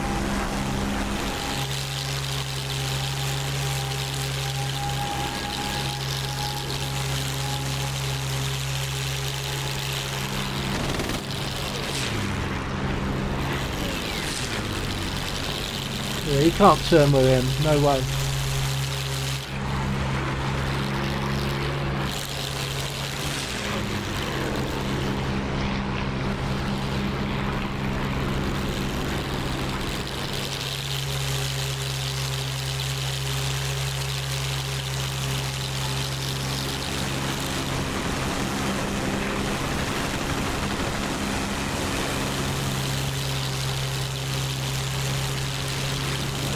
Yeah, Lex was losing bits.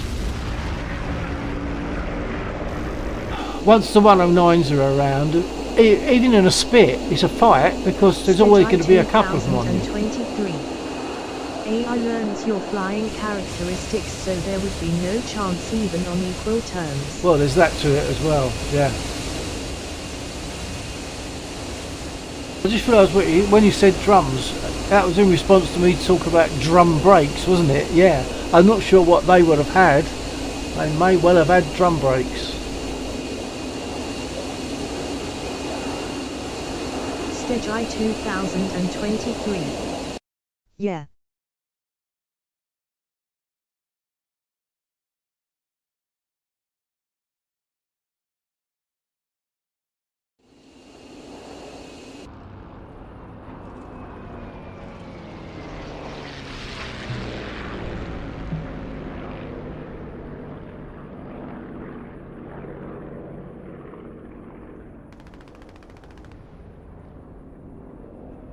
Request refueling.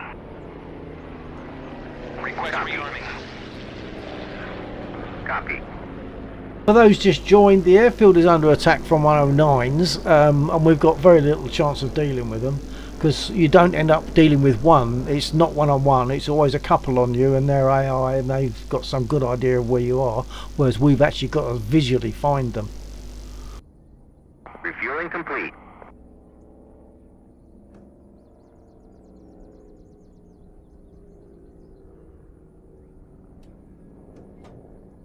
Every chance I'll get to shot to bits before I even get airborne. Will have been Lucas /Girling shoes. Yeah, quite possibly.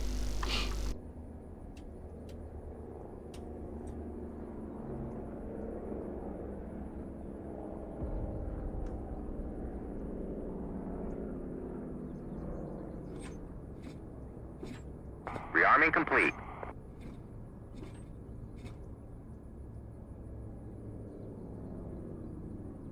I might take off on the taxiway because it's a bit of a long Long taxi to the runway.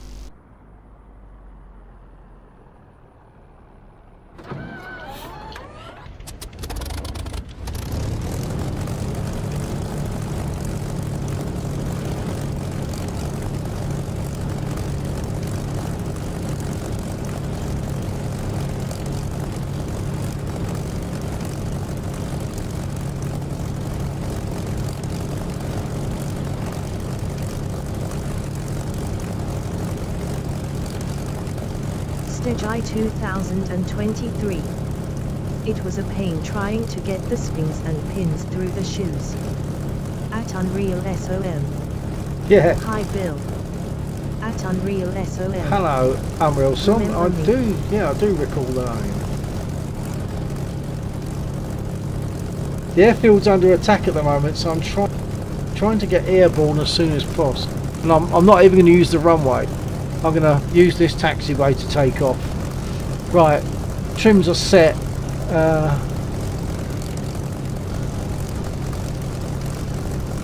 I think everything's good. Right. See what I mean?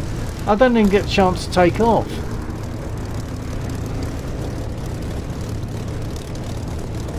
Shot to bits again before I got a chance to take off.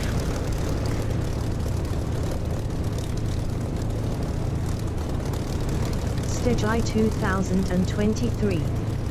OMG. I'm going to take off from Beslan.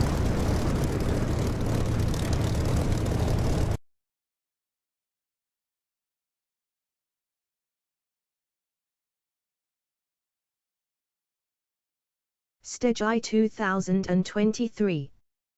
There needs to AI rules to be made. Yeah, well, I'm not sure what's changed. It could be that DCS have changed certain things, which mean that Lexor's mission no longer works the same as it used to, because I feel as though it's worse than it used to be. That it might not be something necessarily within Lexor's control. It might have to adjust other things to cater for that, which is a real pain. He puts a lot of work into it.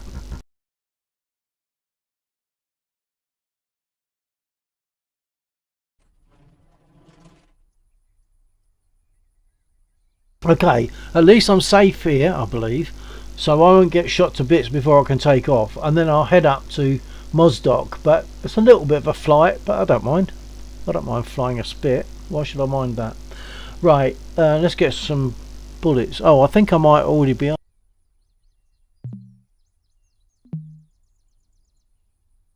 Yes, I'm already armed. Okay, so I can cancel that. And now all I've got to do is go through the usual startup procedure.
Stage I 2023. Loss of sound. Are you not getting the sound now?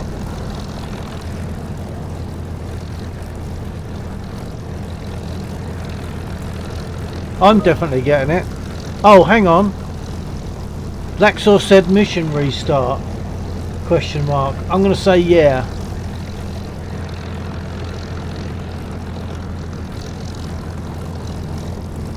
He's probably saying that so that we revert to having some ground forces to battle those 109s on the airfield, which we which they've all gone. They all got destroyed.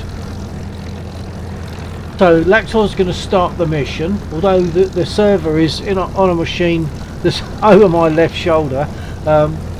He accesses it remotely, and he'll restart the mission, I guess.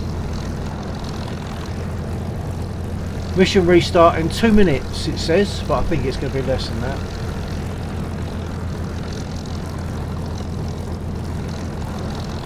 Did sound come back for you, Steg?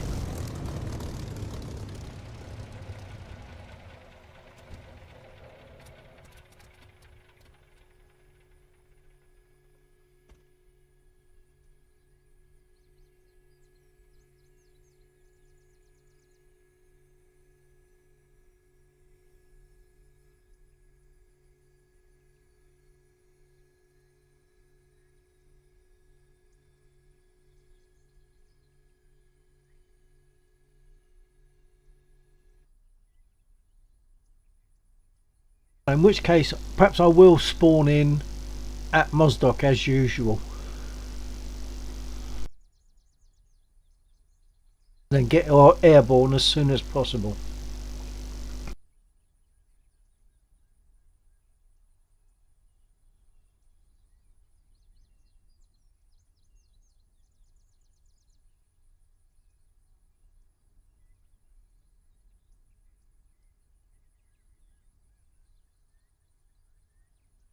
Right, it's frozen, so now that means the mission is restarting.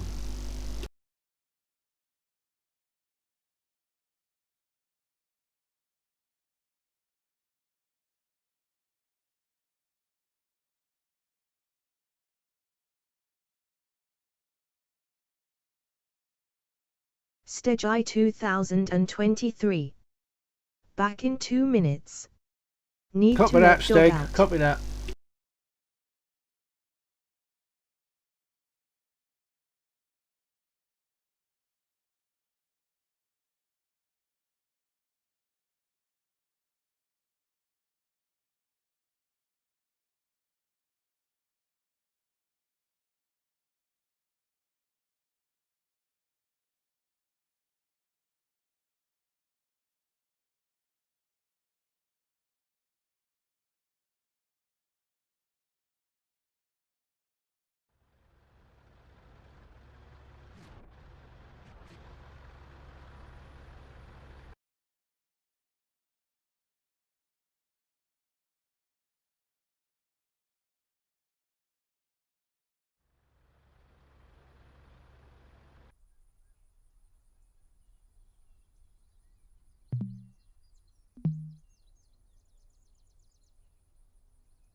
Request rearming. Copy. At Unreal SOM. What's wrong with it, do you know? What's wrong with what, Unreal?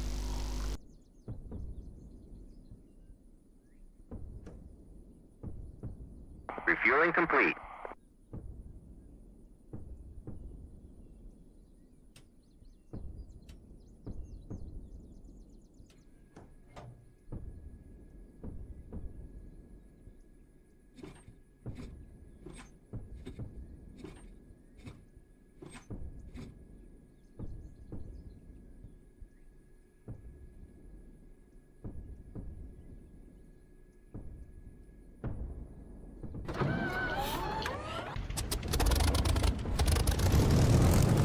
Rearming complete.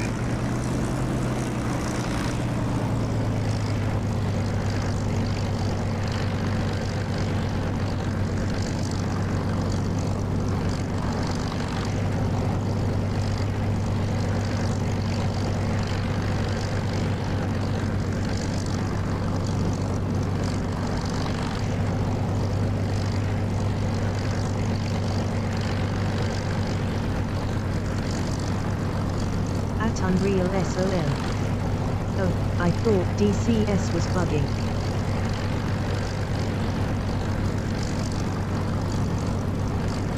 No, I think Laxor just felt that a restart of the mission would be beneficial. So the mission has been restarted from scratch. Okay, check. Trims are done. Radio's on. I don't know if Laxor's in yet. Let's see if he's... Radio check. Yeah, radio check. We might need to do a little bit of a rethink. But the 109s do seem to get here faster, I think, than they ever used to. And they're prolific, and of course I'm sure that they know where we are. We have to look for them. Do you know what I mean? Yeah, I mean, now that we've got people in the server, then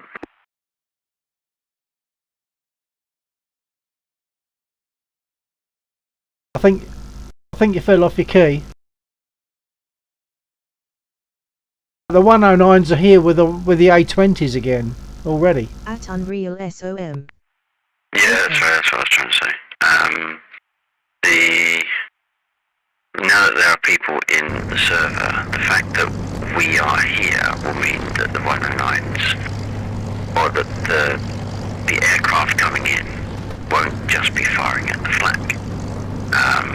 We've probably lost a couple of flak already, but the point is, with no one in the server, there's nothing to defend the flak.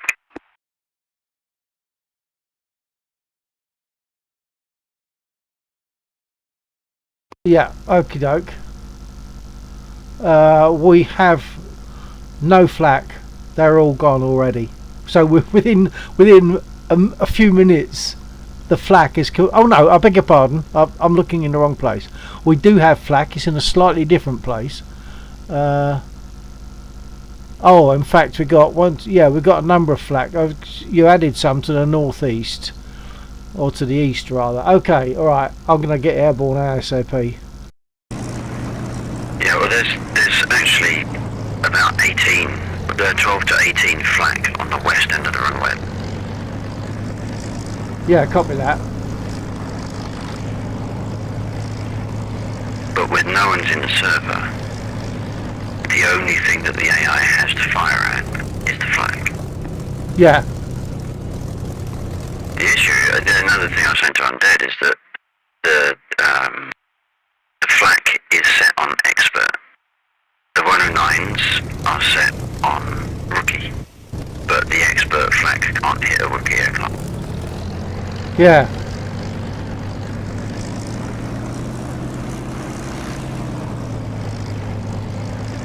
Taking off on the taxiway.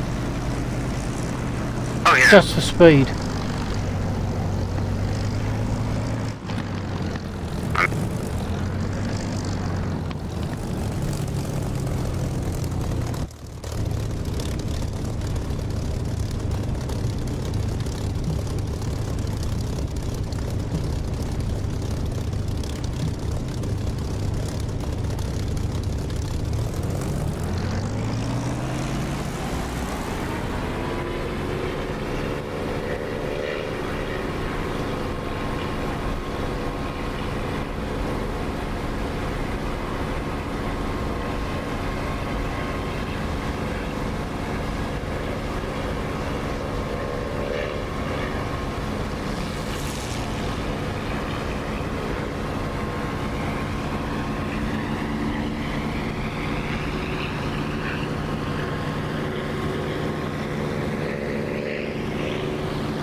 I'm not entirely sure what the 109s are doing. If they don't come into the airfield, they're not even a problem.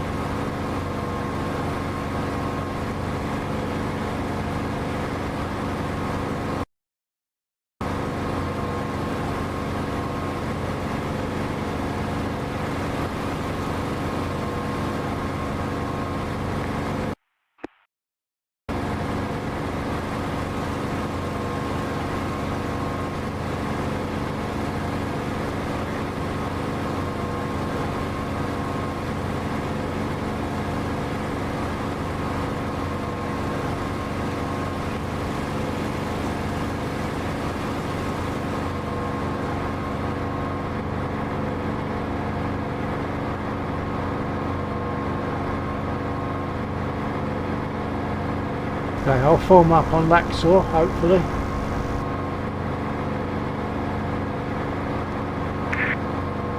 Black is too fragile and too ineffective, but it's the only one, Santander against Santander, it's the only one that we can use because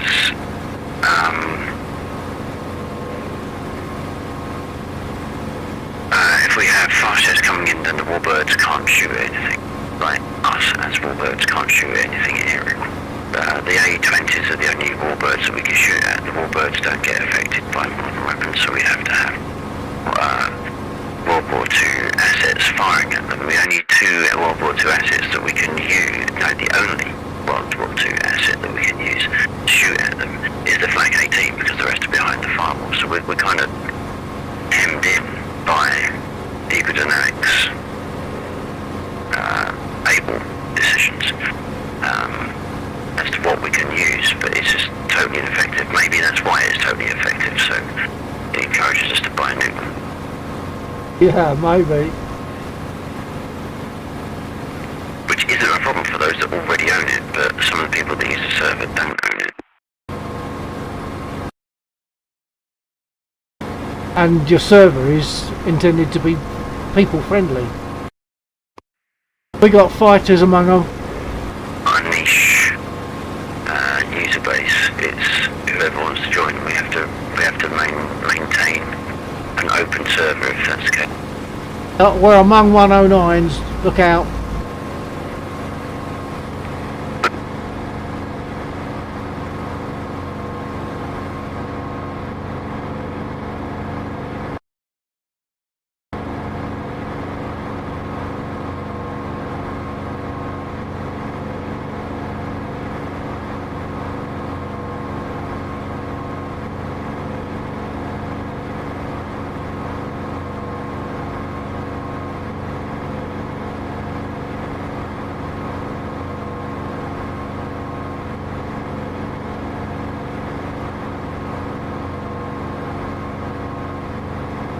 The 109 has completely ignored me and is going directly for you.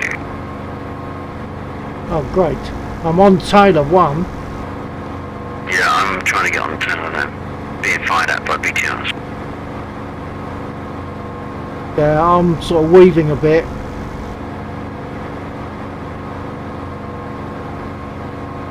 Which means I'm losing speed as I weave. He's still on my 6. It's not right behind you, but he's trying. I'm just not catching up to this 109. Stage I 2023. Bill is the target, LOL. Yeah, and that's sorry, that was my stream. Sorry. Yeah, and that's the trouble. You end up, I'm chasing this guy, but I ended up being chased by another one. That's what I say. They gang up on you.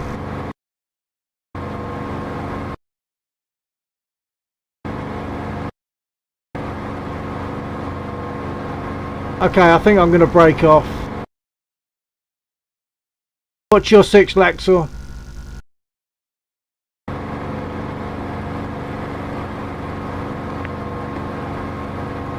There's nothing.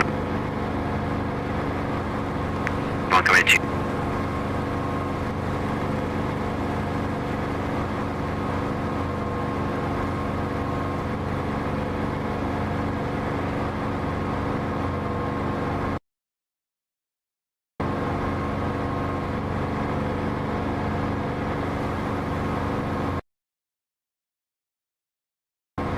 Got two behind you, Laxor.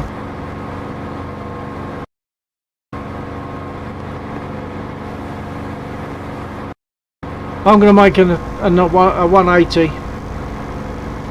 The 2 behind me might be passives because we're that far over. I suspect they're not. I think they're following you.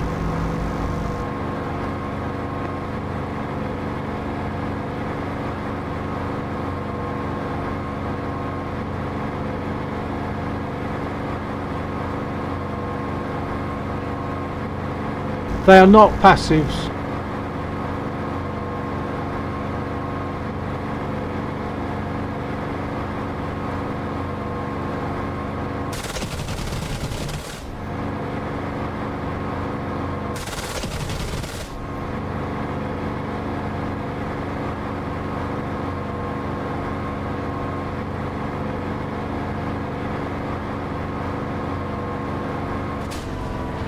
Oh, they've got me. Sandwiched between two, like two Axis fighters against 4 109s. It seems there's no chance. I've finally got eyes on you for a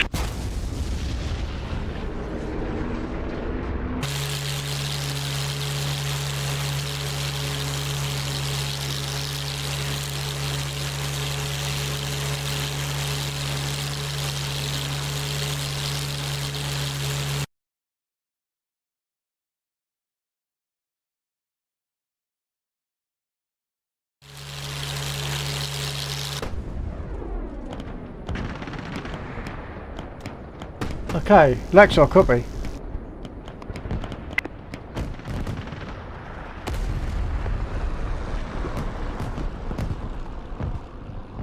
Lexar, copy.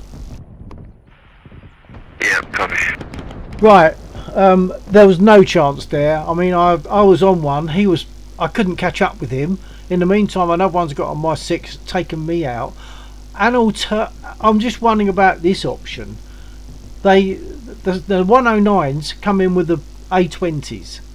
What about if the 4 A20s only get 2 109s as escort?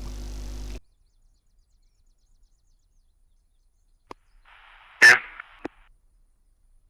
Because this is pretty much impossible. So far I've been shot to bits three times on the airfield, and caught up with 109s that I can't catch up with, and which gang up on me. So I've got more than one of them on me, and I can't catch them up. It's a loss every time. So just wondering if like 2 instead of 4 along with the bombers, if that's feasible.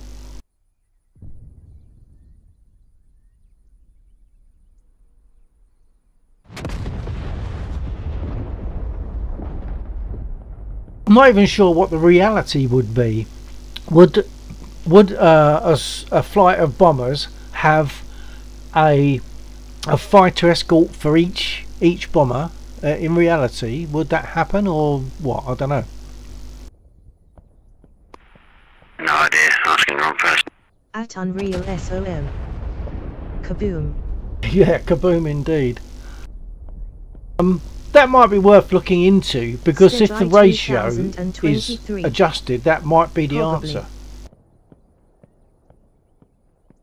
Steggy, probably what? Can you clarify that one for me?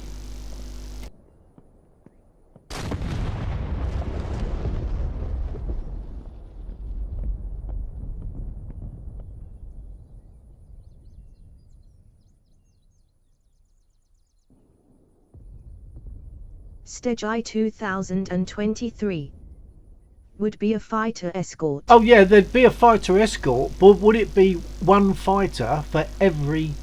Like if you got 20 bombers, would they have 20 fighters as their escort, or would they be more likely to have 5 or 10 in reality?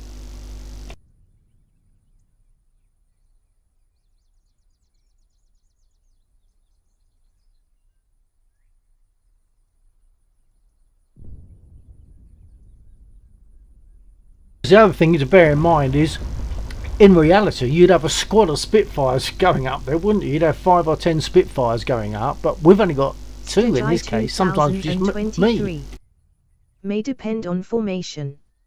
I'm no expert. Yeah, me too neither. I just don't know, but it might be something worth looking into. And if it turns out that in general you'd have one fighter escort for every 2 or 3 bombers, then the ratio in this mission could be adjusted to make it more realistic, and also make it more possible for us to get up there and do something about them.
Refueling complete.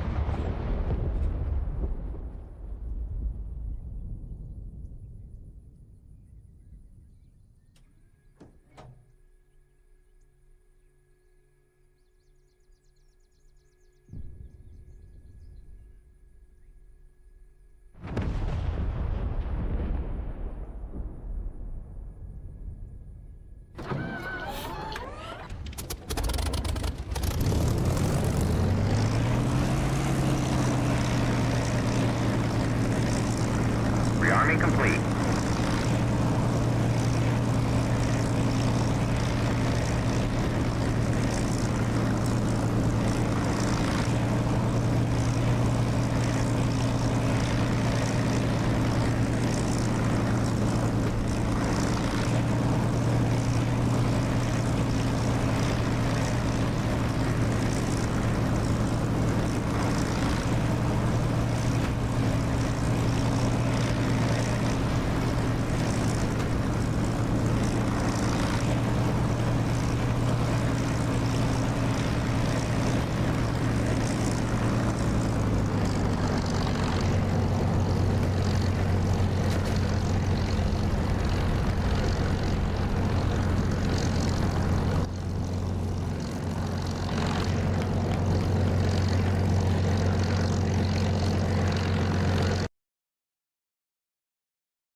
So now those 109s up there, they are aggressive. These ones aren't. Yeah, copy.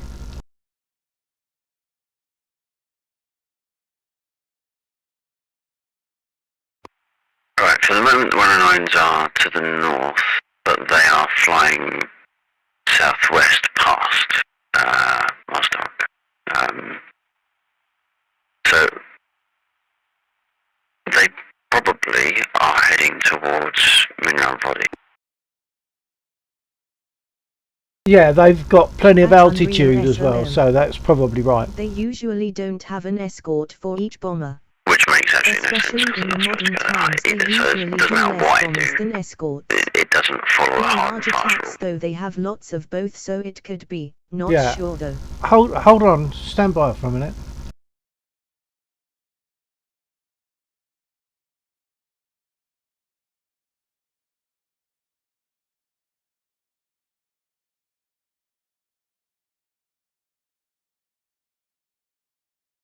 Okay, my question was so maybe it just needs a little look, a little bit of investigation for. Well,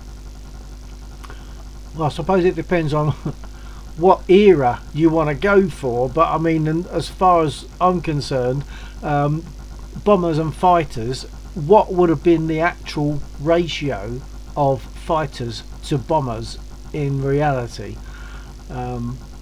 But that probably changes over the course of time anyway, so it's a difficult one to get your head round. Oh no, I'm pushing the wrong button. Laxor got none of that. Right, Laxor, if you copy, I just pushed forgot to push my button, or push the wrong button. Long speech, didn't get to you. So my question then is, I wonder what the reality would be, At Unreal how many SLM. fighters there would Yeah. be per bombers. So what's the ratio? Like, talking about, say, warbirds, what would be the ratio of bombers to fighter escort? I'm wondering the reality. I suspect it wouldn't be a fighter for every bomber. I suspect it'll be fewer fighters, so reducing the number of fighters for like from 4 to 2, for that's still 50%. Over 4 bombers, you've still got 50% of those bombers matched by a fighter.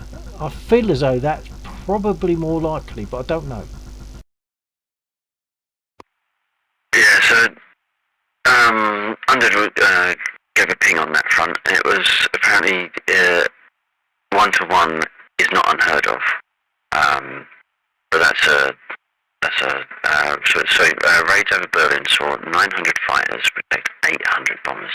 Other cases here around 400 bombers to 150 fighters. Depends on the target and the threat level. 400 bombers to 150 fighters. Okay. Did you catch any of that?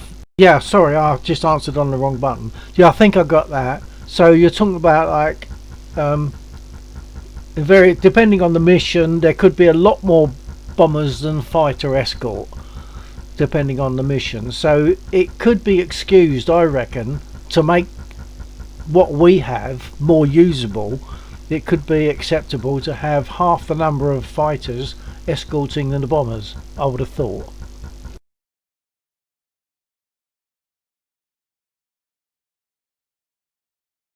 Is that doable? I mean, do you have to provide an escort per bomber or not an escort per bomber, and then that would apply to the whole mission? Or can you choose, like, how do you do that? Can you do that?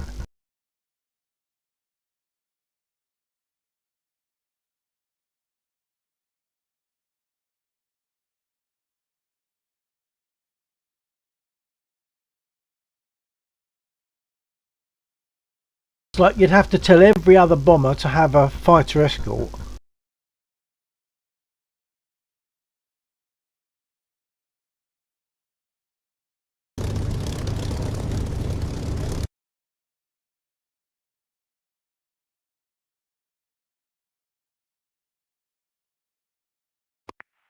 One, two, four. Yeah, copy. Did we lose you?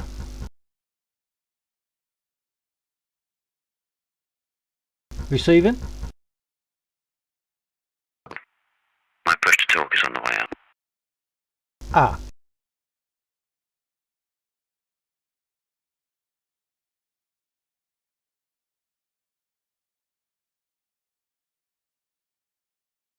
Stage I 2023. I can't remember what I said. Are you talking as a mission creation for your server? At Unreal The SOM. counts are all set by me, so 4 What's bombers your are set by channel me, goal? 4 fighters are set by me. I can change the. Okay, I think your push to talk failed then. Yeah, so you can say 4 bombers, 2 fighters, flying together.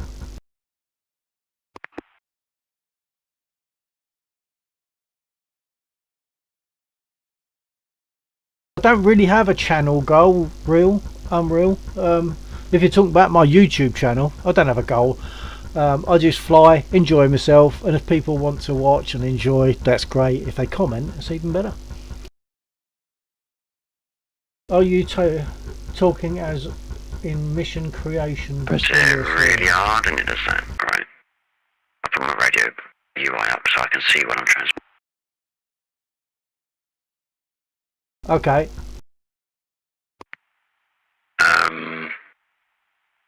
At Yeah, Unreal sorry, lost it. SOM. Dread of what I was saying now. Sweet. So yeah, we can change the counts. Issues that I could see that might arise as a result of doing that. If we have everyone decide to spawn in on warbirds, it's going to be about 6 people trying to take out 2 fighters, which means some people might never actually get to be involved. So the way you might want to counter that is, bear with me just 2 seconds. I see what you're saying there, but I don't think we've had that situation that I know of so far, where you've got more attackers on our side and fewer airborne targets on their side. Well, the airborne targets isn't so much the issue; it's the fighters that are the issue, because the A-20s just hit the ground and they pretty much ignore any of us unless we're behind them, in which case we get fired at by their gunners. It's the 109s that cause the problem.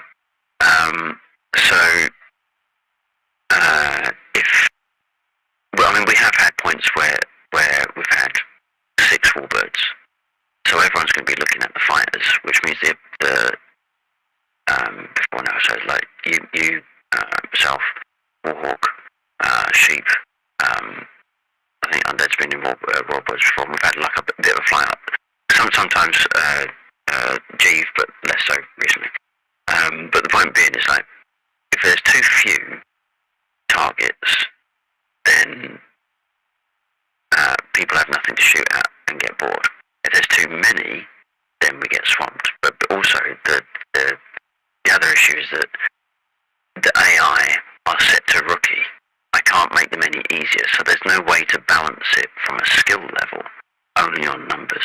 So then you could take the view of, well, okay, we'll spawn a percentage based upon the player count.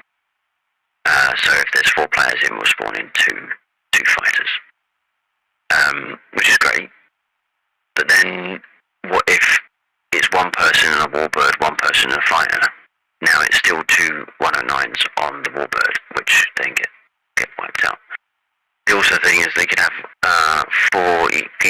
we could have 8 people in warbirds in the server, and which would make 8 109s. The 109s aren't going to individually engage the 1-to-1 on a 1-to-1 ratio. They're going to group up, and they're all going to go for the one target. So it doesn't matter how many you have in. There's always going to be one person that's attracting most of the fire. So it's like the undead, like the hunters in War Thunder. They zone in on one person until they're destroyed, and then, which is how you would anyway. You focus on your target until destruction, then move on to the next target rather than spread your fire. So it doesn't really matter what I do. There's going to be some hole that causes us a problem. We're probably going to have to go along the lines of having too few targets, and people getting bored, rather than too many and people getting frustrated. Yeah, I think that's the way to go.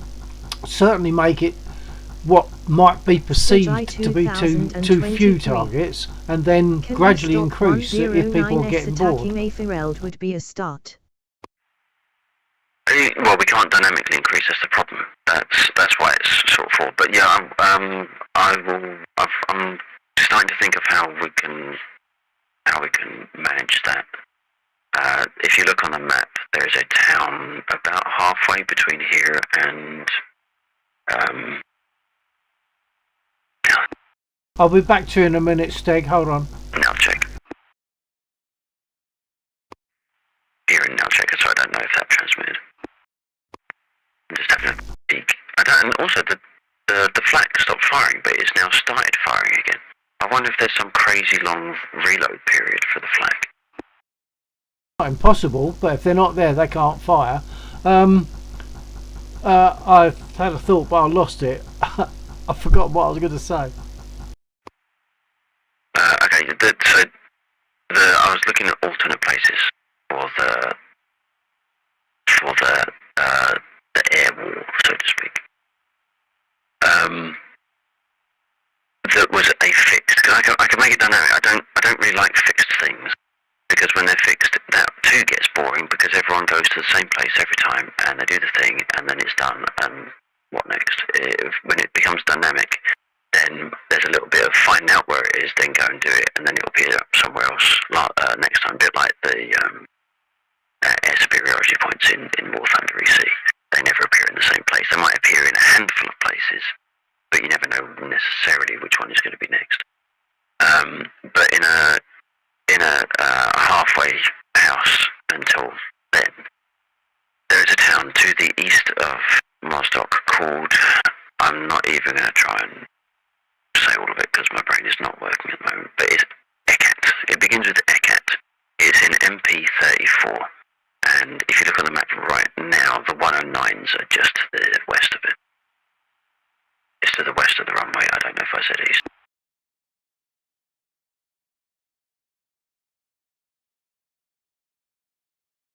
No, I've lost the plot of where you're referring to.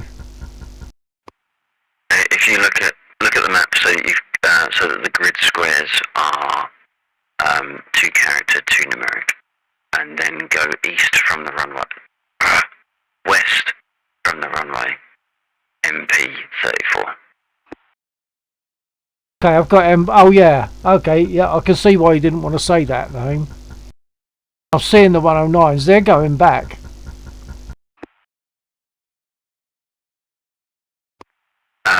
I make the target point So that moves the 109s away from the airfield. I mean, it moves everything away from the airfield. Issues that I can see in the short term, if all I do is simply move waypoint to that town, is that they fly there, there's nothing to do, they fly away, which might mean they detect us and they come in anyway. So we can't, so that's going to be a case of move it and see what happens, because I simply cannot forecast that. We can't go too far away because then people won't want to fly a long distance just for air combat. So we could move it far enough away so it doesn't even get, so they will never see us flying around. But then it's going to take in a warbird 5-10 minutes of flying, and no one's going to do that either. So yeah, Ekat is a fair place to potentially put the 109s as a test to see what happens when they go there. Okay, but going back on the other possibility, we were talking about just reduced presence of fighters. If you change attacking formation of 109s so there are spaced out more. Hang on, I'll come back to you in a minute, Steg. Hold on, mate. Yeah, so we were saying earlier on, like too few enemy targets and people getting bored, and you were saying about it being dynamic, but can you not fix it so that it's only, say, two fighters for each 4 bombers, and then if that's not enough, just leave it there so it always gets two bombers and 4 bombers and 2 fighters, and then if we find that there's just not enough air potential, then increase it. Is that possible? Stand by, Steg. There's a lot going on here. Not attacking the airfield is something that Laxor just sort of mentioned.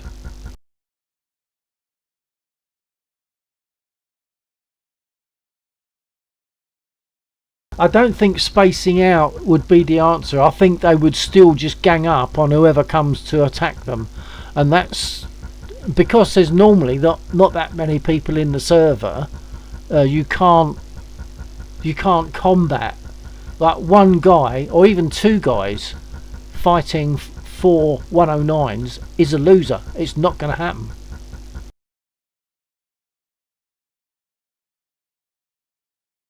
Not sure if Laxor's lost his transmit. He did say he might have an issue with his push to talk.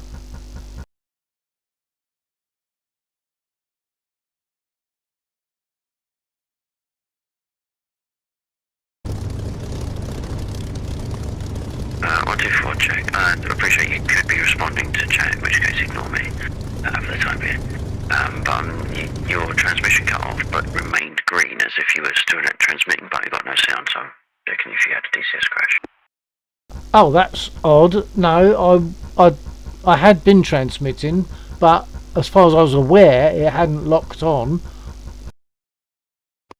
No, that's a weird thing. I was getting no transmission, but it was still green. Oh, unless I was accidentally leaning on the key. I'm not conscious that I was doing that, but it's not impossible. No, I mean it was more like Stage I 2023. The game. I could hear The okay. key was pressed, but it wasn't pressed, so it wasn't transmitting sound. But the game radio says I'm transmitting, so there was no transmission coming through. It's just it was green. Oh, no idea about that then. No idea. No, that's what made me wonder if if your DCS had crashed, but that's fine.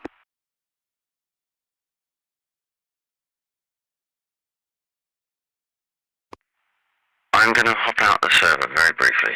I appreciate Ghetto has just joined, and having stuff restart all the time might not be very conducive to their enjoyment, which is another thing that makes it really difficult to make changes, is if people are using the server I can't test because it messes them up.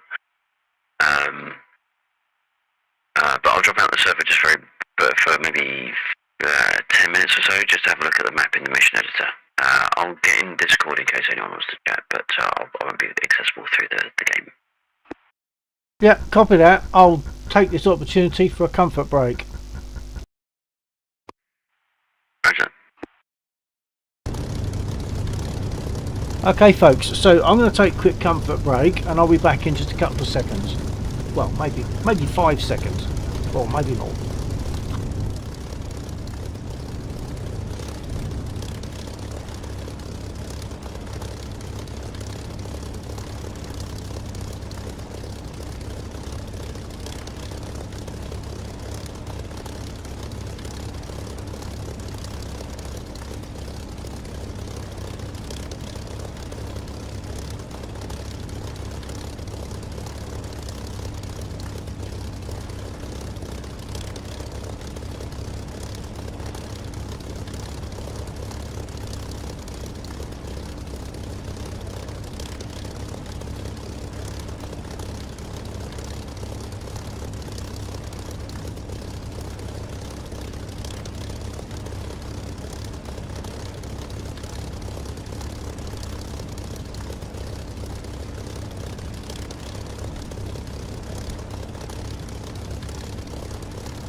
Right, well for the sake of just doing something, I'll take off.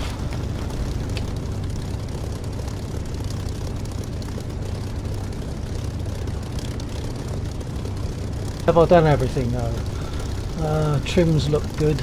Okay. Lights. Okay, let's go.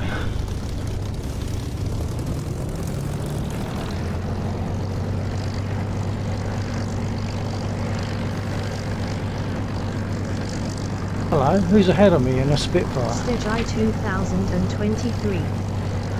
Watch those 1092 winking smiling. Yes, I will watch the 109s as far as possible, but when they gang up on you, you stand no chance.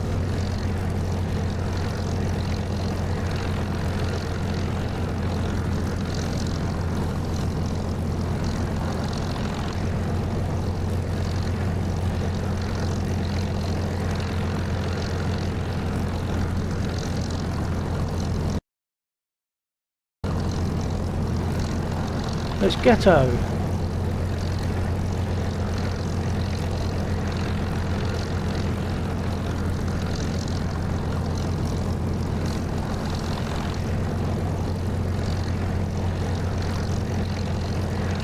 Stage I 2023. Think you're right if you're the only one flying.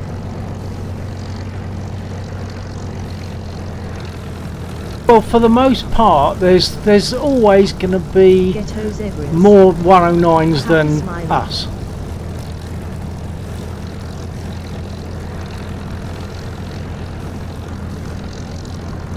To say they will immediately gang up on you, and they know where we are. I find that a bit frustrating. That they must, as AI, they must have a better idea of where we are. We've got to actually visibly see them. We've got to see them with our eyes. That's a different thing to what an AI has to do, I thought. Stage I 2023. Do they respawn? They kind of do. I mean, you'll get another wave of bombers come in with escort.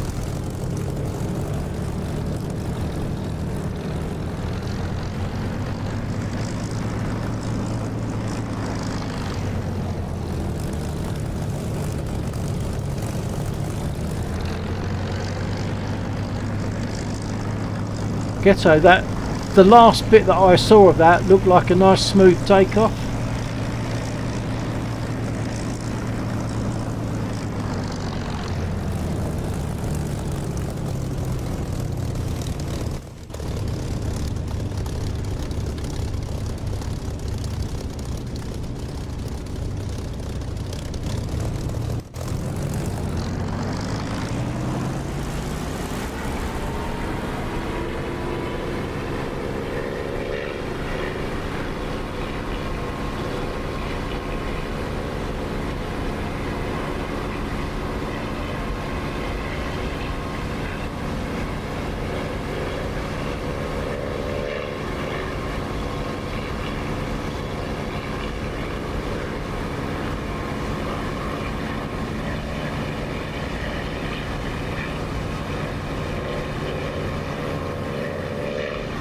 Stage I 2023. I should come in with my F-16 when it get a bit hairy, lol.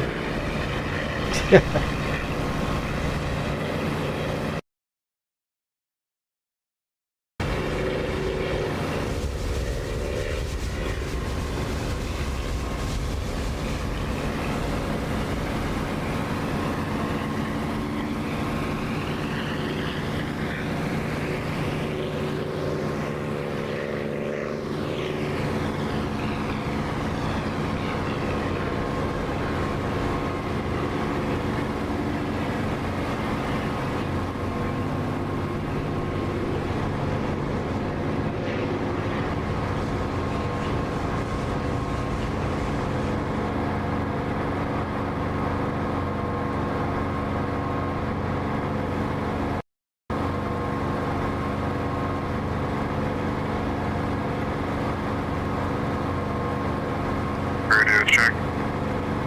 Yep, 5x5. Awesome. Stage I 2023. My Spitfire just goes round in circles on the ground and flies uphill all day in the air. I think you may have a trouble with your stick there. Might need recalibrating. Or you've got a double mapping, maybe, so that one thing is causing something to oppose what you really want to do. What's happened?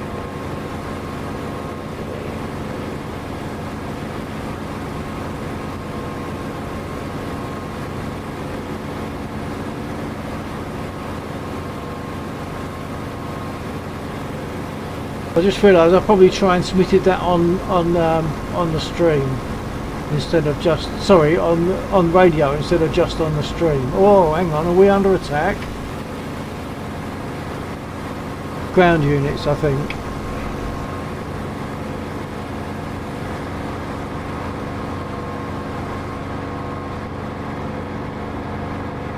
Watch out for the ground units.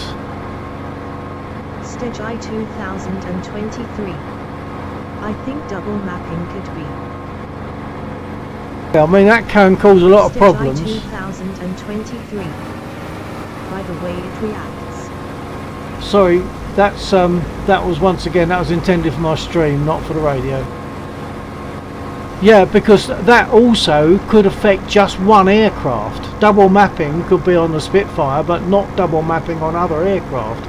So yeah, I reckon maybe you've got double mapping going on there.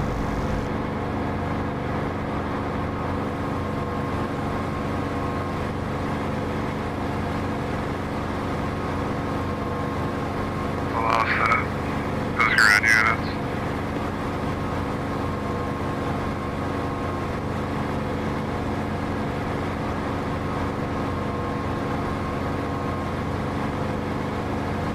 Stage I 2023. Could even be a switch on the A10 throttle. Oh, maybe I don't have any bombs. Oh, you thought you were going to bomb them? Okay. I'll go in and hit them with some bullets. Not even sure what they are. I just followed you. I've got no idea where we are.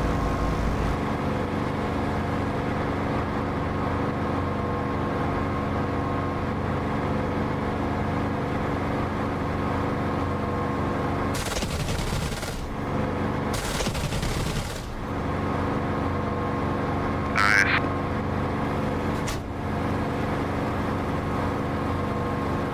Yeah, they're still shooting at me though.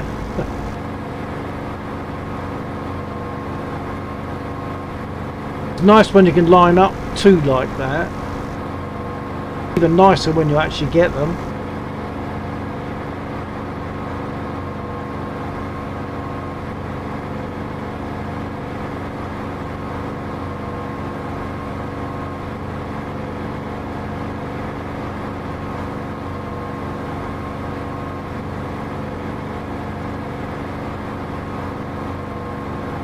I think I just killed my engine.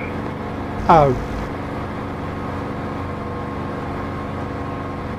No, maybe not.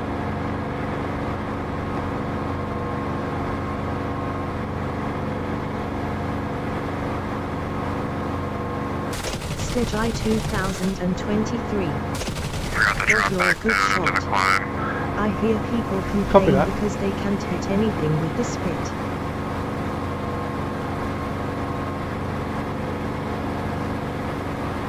if they can't hit things with a spit, it could be that they haven't got their trim. Because if you're not trimmed, you're fighting the aircraft. So you need to be trimmed so that it wants to fly level, and you've only got to give it a little nudge one way or the other to make it go the way you want it to. Could be that.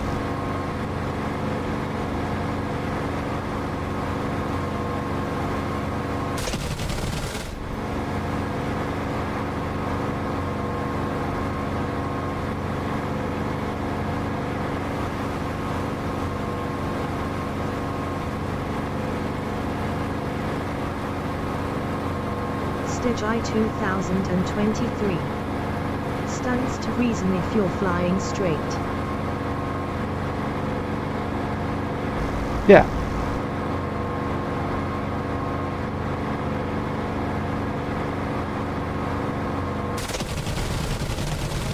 Ghetto zebras. I lost the engine. Rearming. Ghetto zebras. I also forgot to rearm. Ghetto zebras. That's never good. Yeah. Yeah, you have to remember to rearm.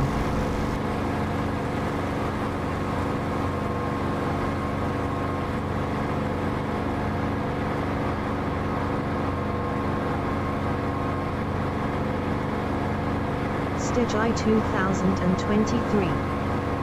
Caused by over-revving.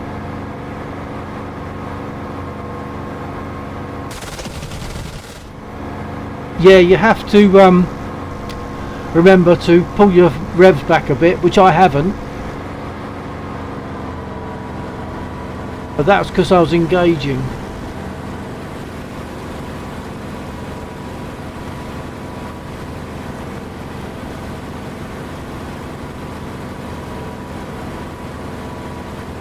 And of course, if it was over revving madly, that suggests that your engine control system was shot up.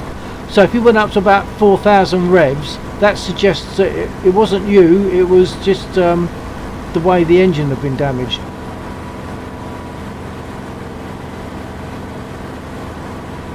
Ghetto zebras. Yeah, I was climbing but totally forgot to lower it back down afterwards. LOL. Oh, right. Stage 2023. Up. Ghetto zebras. Nice work on those units. Yeah, that was quite satisfying. And as far as I'm aware, I haven't taken any damage yet.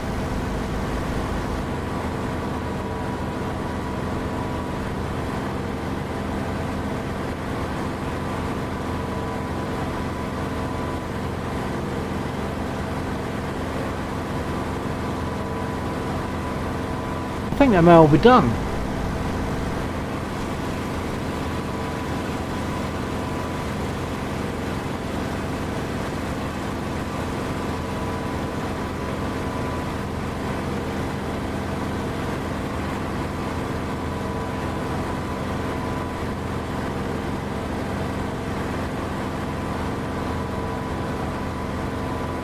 Yeah, I think they're all destroyed.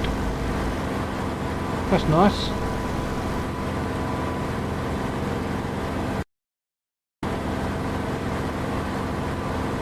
Stage I 2023. You're a natural in a spit. The Spit is my airplane, I've got to say.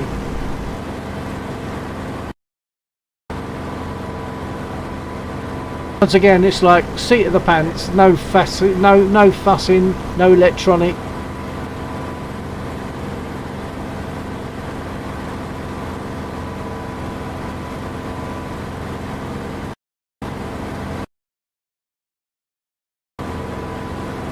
Stage I 2023.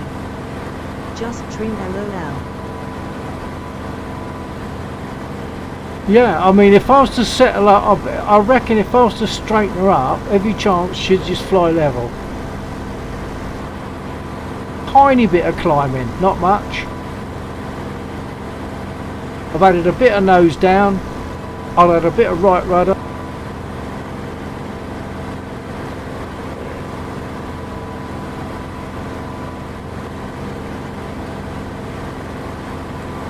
How's that? The trim is important.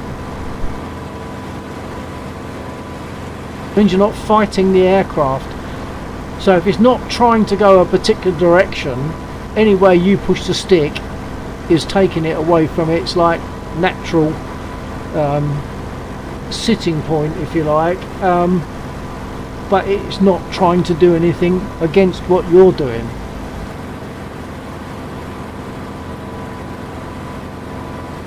I don't know if that made any sense, but Stage I 2023. Defo summit going on mine, then to have to put full nose down and it still climbs. yeah, oh definitely. Unless of course your axis is reversed, that would explain it. So on your curves, you need to check if your axis is doing the right thing. One test, I suppose, would be to pull your stick back, hold it back, jump out the aircraft and have a look, see what your elevator's doing.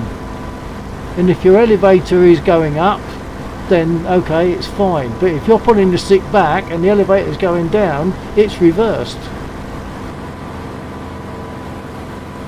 Once again, that can affect just one particular aircraft.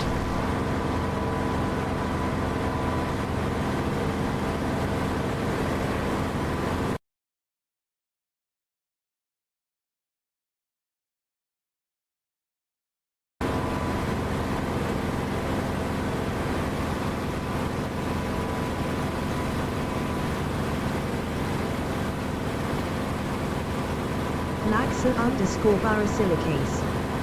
I have a mission update. Are people too deep in Taskell to want to restart? Ghetto zebras. Sometimes certain things plugged into your PC will mess with it. Like a controller or something, or steering wheel etc. Stage 2023. I can level it out when I push stick forward and hold it there. Okay, Stegai, well, holding on that for a moment. Yes, Laxor, if you copy, start the mission any time that suits you, I reckon. If people are engaged in something, for the moment, that's going to be a little bit of tough luck, including me, so just go for it, mate. Laxa_Varasilicase. Is Zebra aware? I don't know. Zebras. Hit it. Yeah. He says hit it. There you go.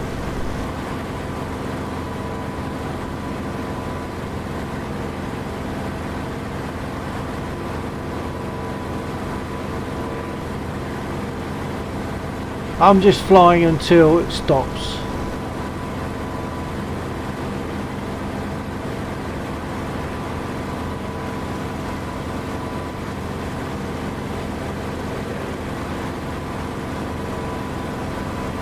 Laxa_Varasilicase. At Ghetto Zebras OK. Server will drop in a few moments. 0. I just need to transfer file. Log on etc.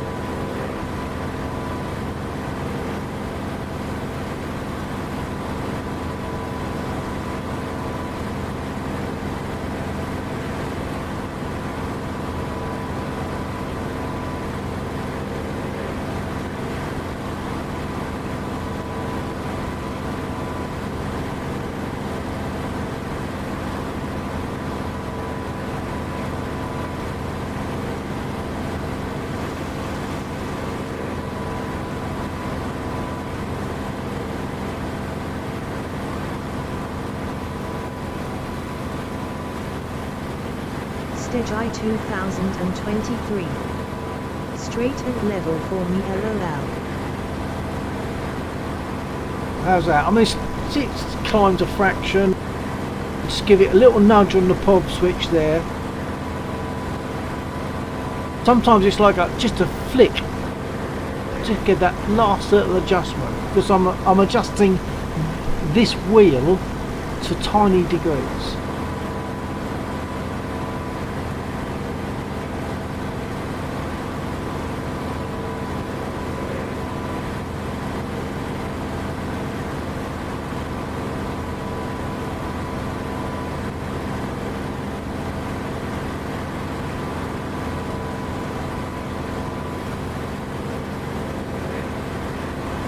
So for the point of reference, see where my rudder knob is.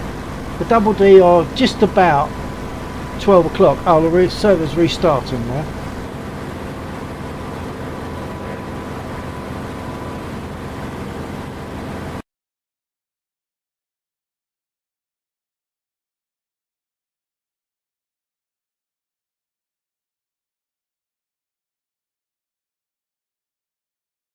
So wait for that to come back. Zebras. Are you flying a swell Stage 2023. I even unplugged my controllers when I was flying level and it climbed.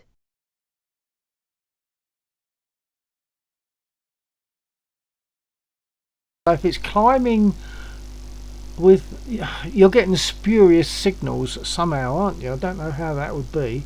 Without being able to look at what you've got there and see what's happening on screen, it's very difficult.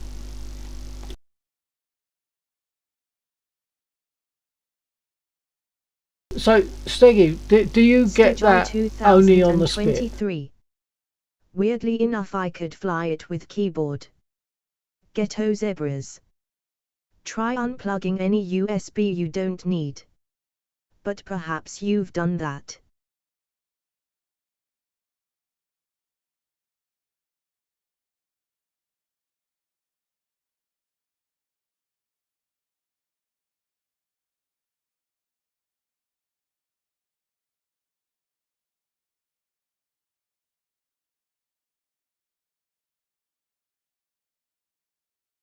Laxa_Varasilicase. Up. Thank you.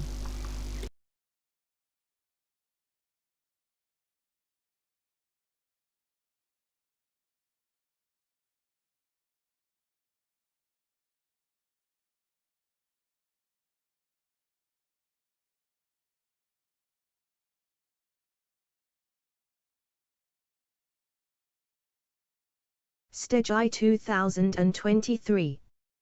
At Ghetto I tried that. I think Bill has hit the nail on the head with odd bindings.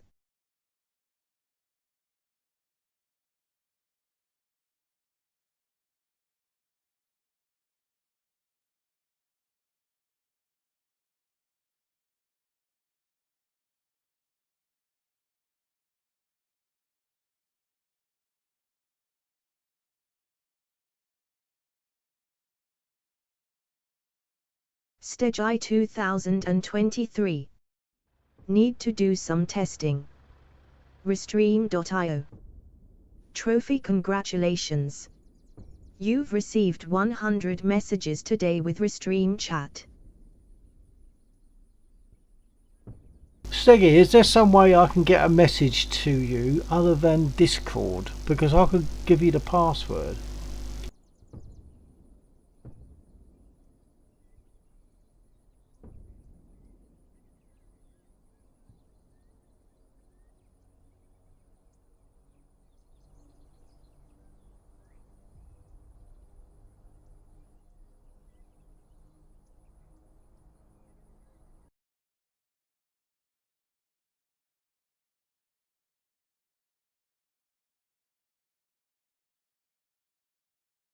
Ghetto Zebras. You should be able to whisper to him on here, Bill. How do I do that?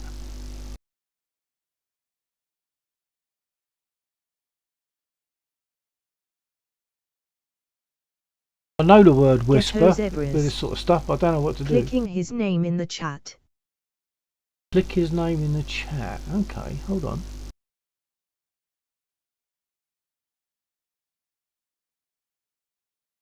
Stage I 2023. Can't really put my email on here. Can sort it another time when I'm all set up. Ghetto Zebras. On Twitch sit. Ghetto Zebras. Site.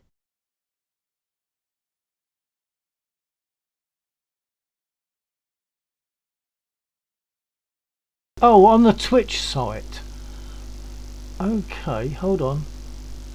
So I've got to find Steggy 2023 on Twitch. Hold on.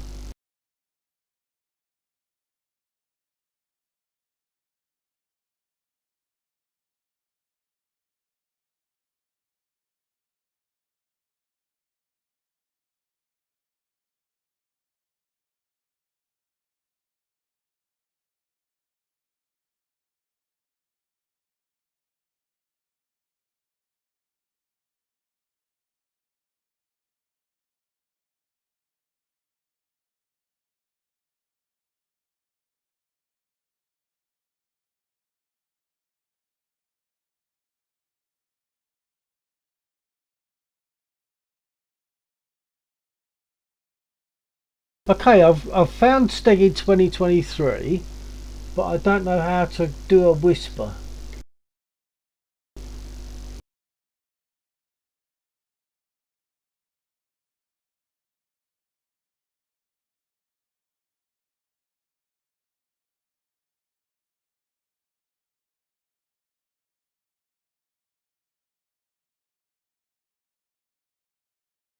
Laxa_barasilicase.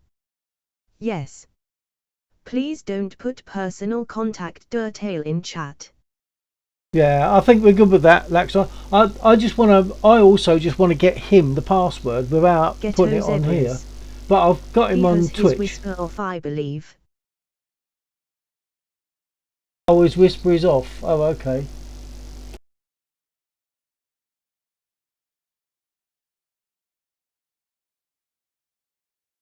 Laxa_barasilicase. Need server details. Yeah, but he needs to create an account. He's already tried that.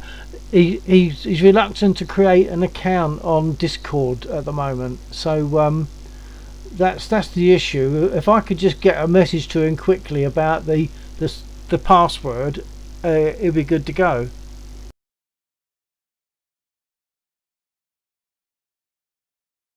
But I don't know how to do that. I don't know how I can get him that message.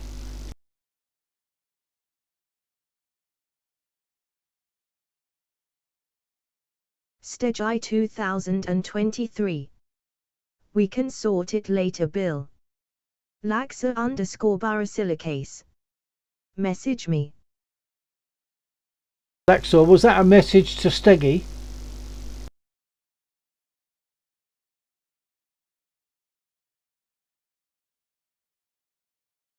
Laxa_Barasilicase.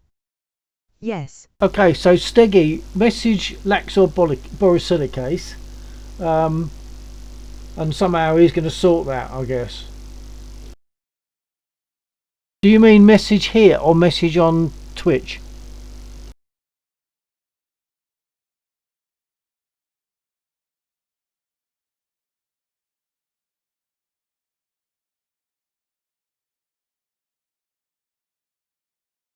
Laxa_Barasilicase. Here is Twitch. Oh, okay. Well, I've just got a chat box. So yeah, I'll lose the plot on all that. But you don't have to actually go to the Twitch account or his site or whatever you want to call it.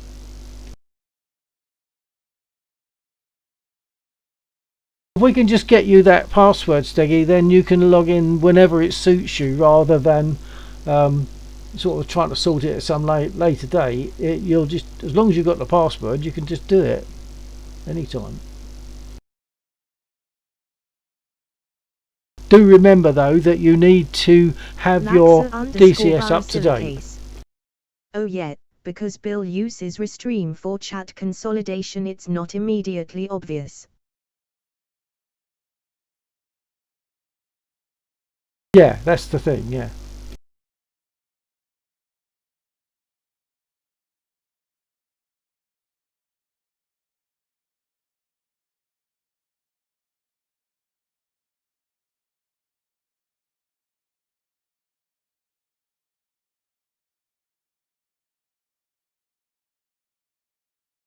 Unless Steggy,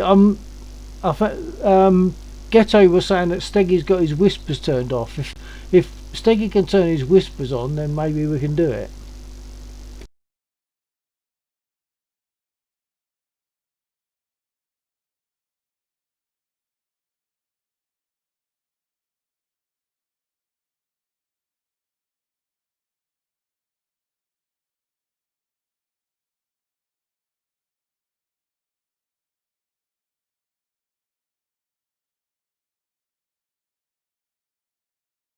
Laxa_Barasilicase.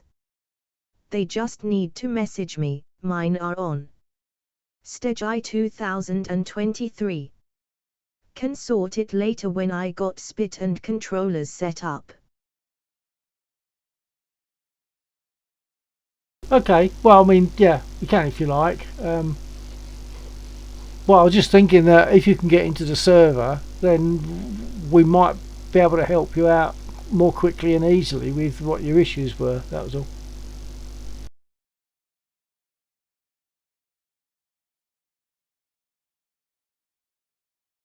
Steggy, if you still get the same problem. 2023. Bill, you stream Friday and Sat. Right, okay. Yeah, we normally stream on Friday night and Saturday night. So that's not always a given, and sometimes it's other nights as well. But I'm trying to keep it to 2 because I always have really late nights when I'm streaming. I mean, this is coming up for 3 o'clock, but the other night it was like 5:30. So I tried to keep it just to the 2, but that's not so easy.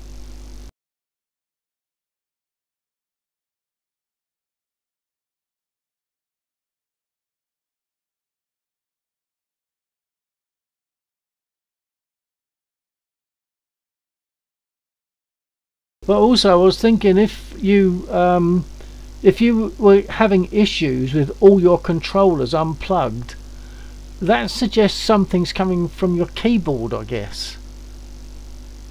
How does that sound? Like something is sending messages to your keyboard. I don't see what else can be affecting it. You've either got controllers or you've got keyboard. And if your controllers are unplugged, any dodgy signals must be coming from the keyboard.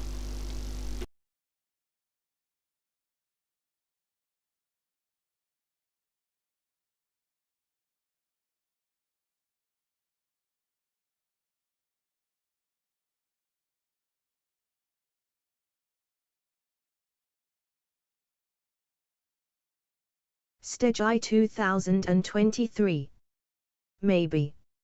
Needs testing for. Unless you've got another keyboard that you can plug in briefly.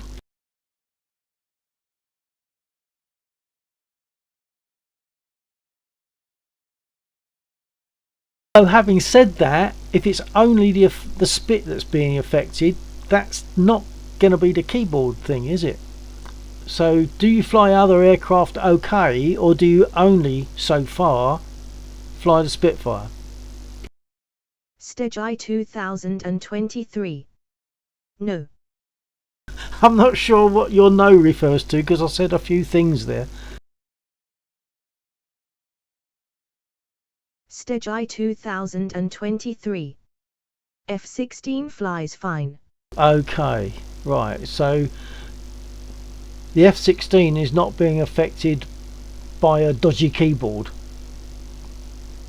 That's the point. That's just, it's just odd. If you've had this issue with all your controllers unplugged, I can't get that. I can't understand that.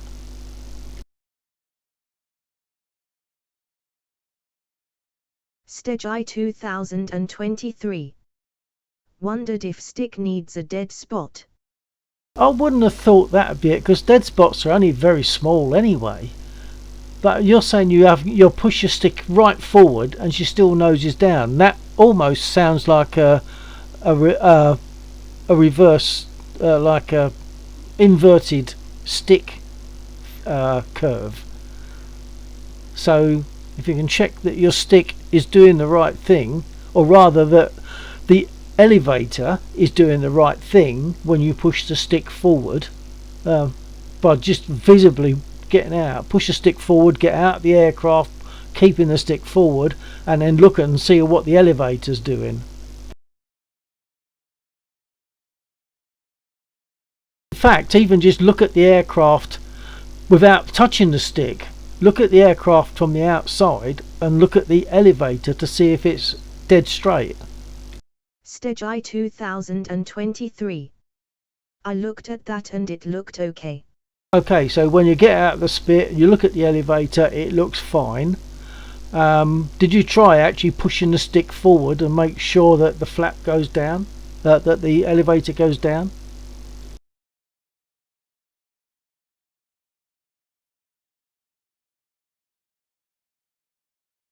Stage I 2023. Yes. Well, that sounds like there's something wrong with the model then. So maybe you need to reinstall the spit.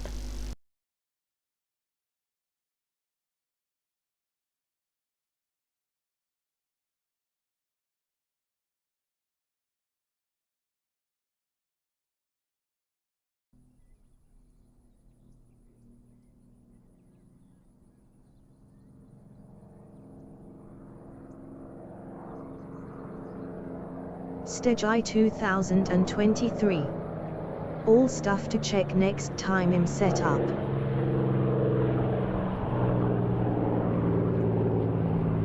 Yeah, there's a number of things there. That's just odd. I'm now wondering then if because other aircraft fly okay, it's not a keyboard thing, because you still get the same issues with the keyboard unplugged, or with all the controllers unplugged, but the Lax of F-16 flies underscore okay. Baracilides. I'm wondering about the... Apologies if late to the conversation. DCS will attempt to map all the control surfaces to all your axes. The nature eel state is duplicated mappings per module. Yeah, I wondered about duplicated things. That's what I said to him earlier on. So maybe Steggy has some looking to do on there as well for duplicate mappings, but possibly duplicate mappings, and if it's not that, then well, actually the problem still occurred with all the controllers unplugged, so duplicate mappings kind of doesn't feel right for that, unless there's a corruption in the Spitfire module that he has. Therefore he might need to reinstall it or check it in some way.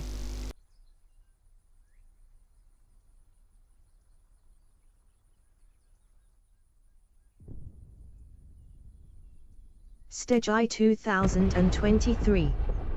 Maybe I'm wrong about unplugged, I forget. I'm not surprised that you could forget, because you end up with these things, you end up going in so many circles, you can't really be too sure about what you've done and what you haven't done and what the results were, so that's perfectly understandable.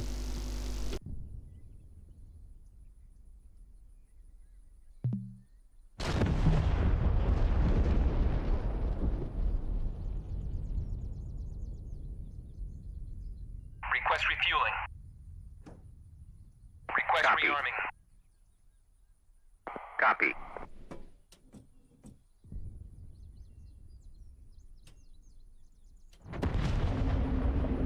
Stage I 2023. I did try Xbox controllers and it reacted the same, nose up.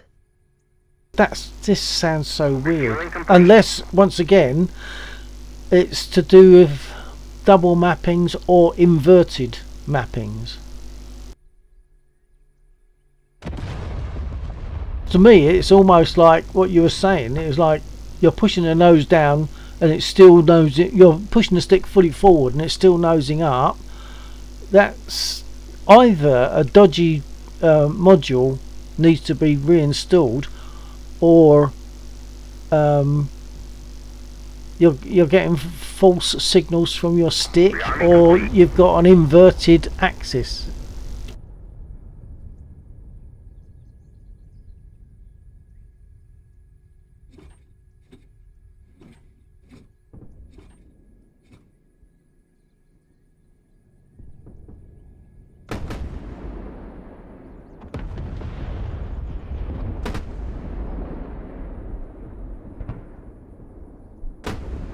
Stage I 2023.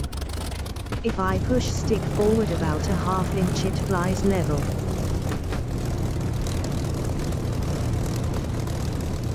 And your trim is as you need it to Stage I be. 2023. But I have to hold it there. Okay, and your trim is, at that time your trim isn't like fully up, because it starts off with 2 divisions of nose up, and if you don't adjust that you're going to get the kind of thing you're talking about, I think. Stage I 2023. That's with trim knots fully down. Oh right, so with nose trim fully down you still have to push the stick forward by 1 inch to keep it level, yeah?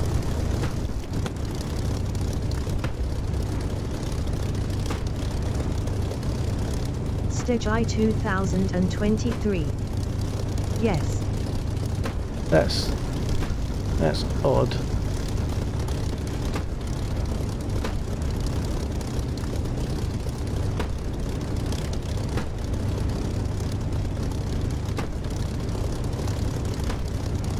Yeah, that's where it'd be helpful if we could like to share screen and see what's going on there, but that's not so straightforward. You need like to get an account for that.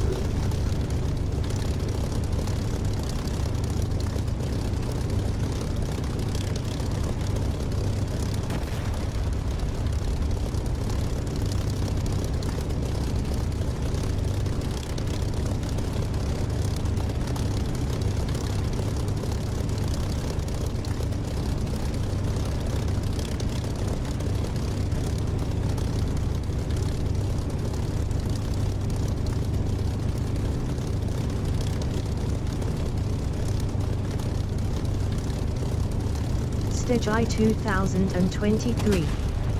Need to check pitch of the stick next in the axis setting next time I load spit. Yeah, now when you do your mappings, do you like click onto pitch and then Stage do add and then let it 2023. detect it? See if it's centered. Yeah, do you let DCS settings detect which axis you're pushing? Or do you select an axis you do from a drop down or something? So I reckon you need to let it detect it.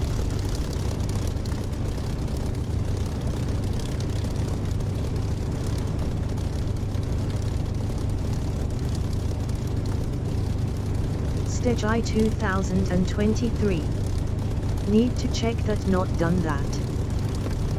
Yeah, that's something else that what you have to also remember each time is that other aircraft are flying okay, so it has to be to do with settings for the Spit specifically.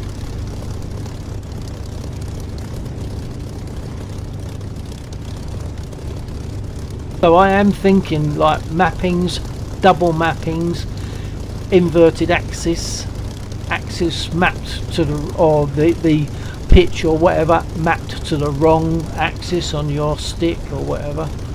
I don't think it's a dodgy stick, because that would affect the F-16 as well.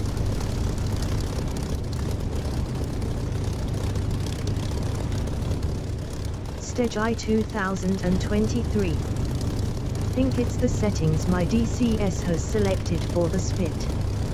Stage I 2023. Stick is perfect. Yeah, I'm sure it must be, because I say otherwise the F-16 would also have issues and it doesn't have it, so it's got to be the settings. You need to go to pitch, do add or clear, do add, and then move your stick forward and back to make sure it picks up that particular axis.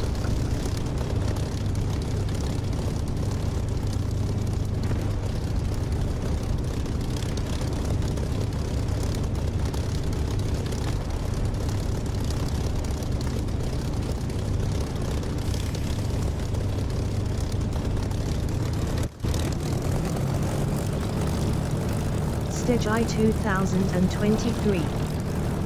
It will detect it when I move the stick. Yeah.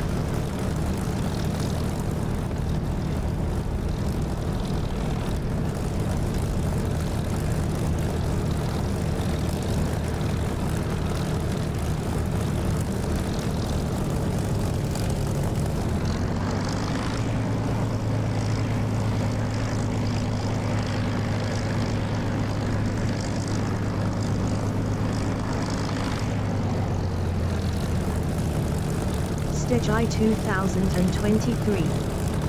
Could be onto something here. Yeah, so don't just move the stick, but select pitch as an example. Select pitch, then push your stick fully forward and then pull it fully back, and then it should tell you what one it's picked up. But not that you need to know, but it will have picked up the right one.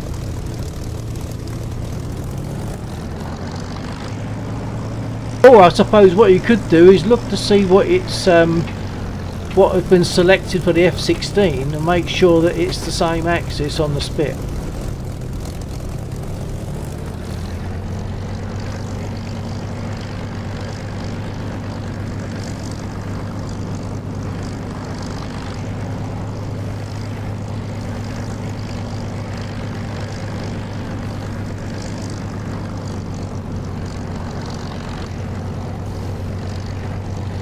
Laxa_barasilicase. RU 124.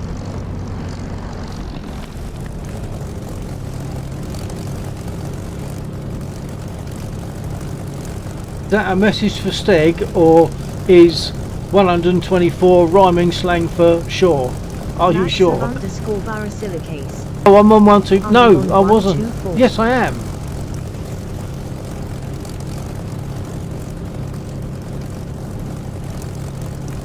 Copy.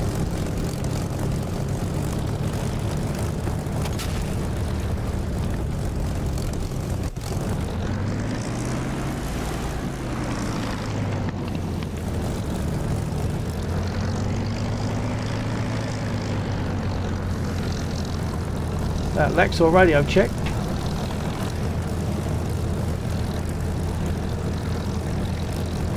Gotcha. Oh, sorry, gotcha. Yeah, I think Lexor might have a radio issue, that's all.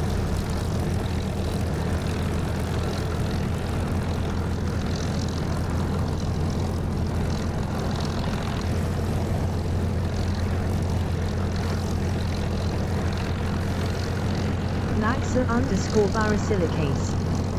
Moment. Copy.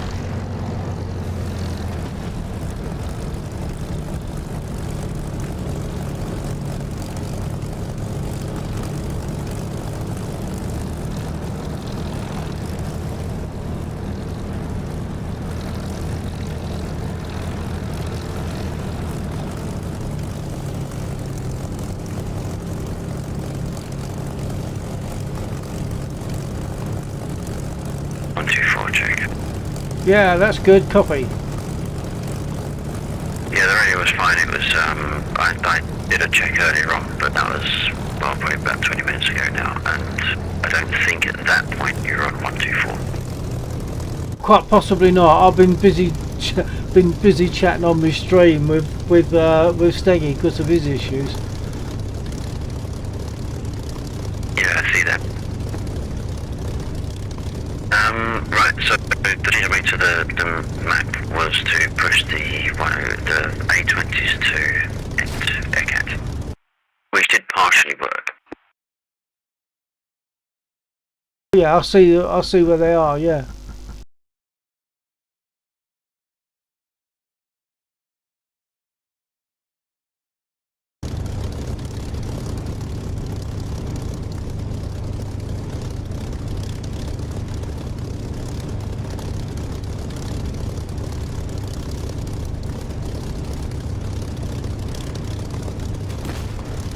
Right, 124 check again. Yeah, copy. Right, so what worked was they now fly around ECAT, not the airfield. When they initially come in, the 109s follow them to ECAT. Unfortunately, they do not do anything when they get to ECAT, and the 109s then decide on board. They fly away back to the point where they spawned, and are now happily on their way to Mineral Body to engage no one and be of absolutely no use whatsoever. Neither are the A20s being in use because they're not engaging anything, although they are kind of just staying in the right area. I was hoping to get them, because if you look over at ECAT, there's two groups of blue units there that are fully visible to the A20s, but the A20s, for whatever reason, are not electing to engage. Oh. So we've now got 4 A20s flying in the circle around ECAT with about 20 targets in pristine condition, and 109s that are flying away and not doing anything. So at ECAT, what are those units?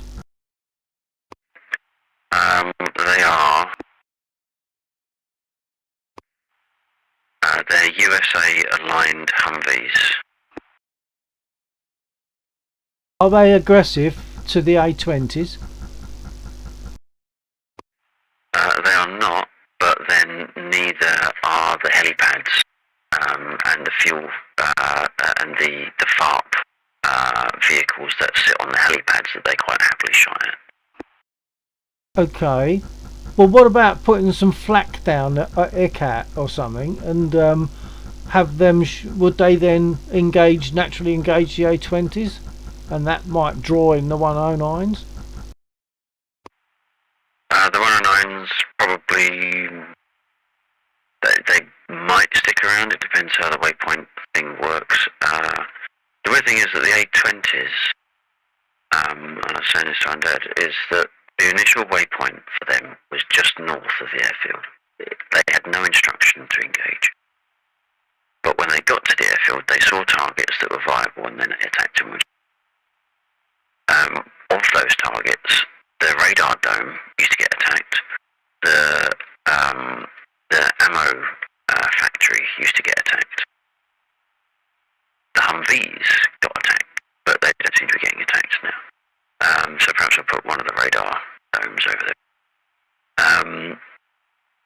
I don't know if people are in and flying, they're not being shot at, so it's possible that having another server restart, particularly this time, might be more counterproductive than beneficial.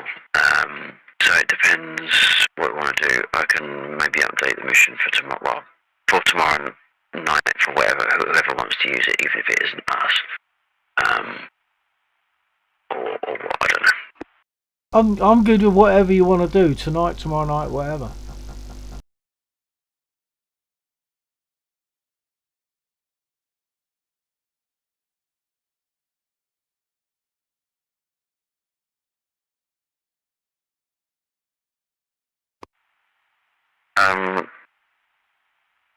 I suppose they don't need to engage the units. They're there to be in a fight. If you engage the A-20s, they should then react in one way or another. The gunners should fire back at you and that sort of thing. 2023. Get out there It and should test it. be maybe 2 to 3 minute flight time to Ekat.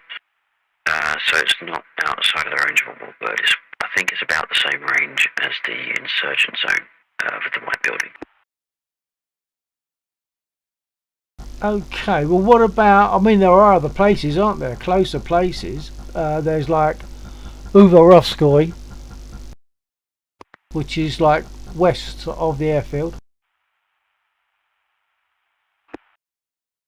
Oh, I spoke over you again, I think, sorry.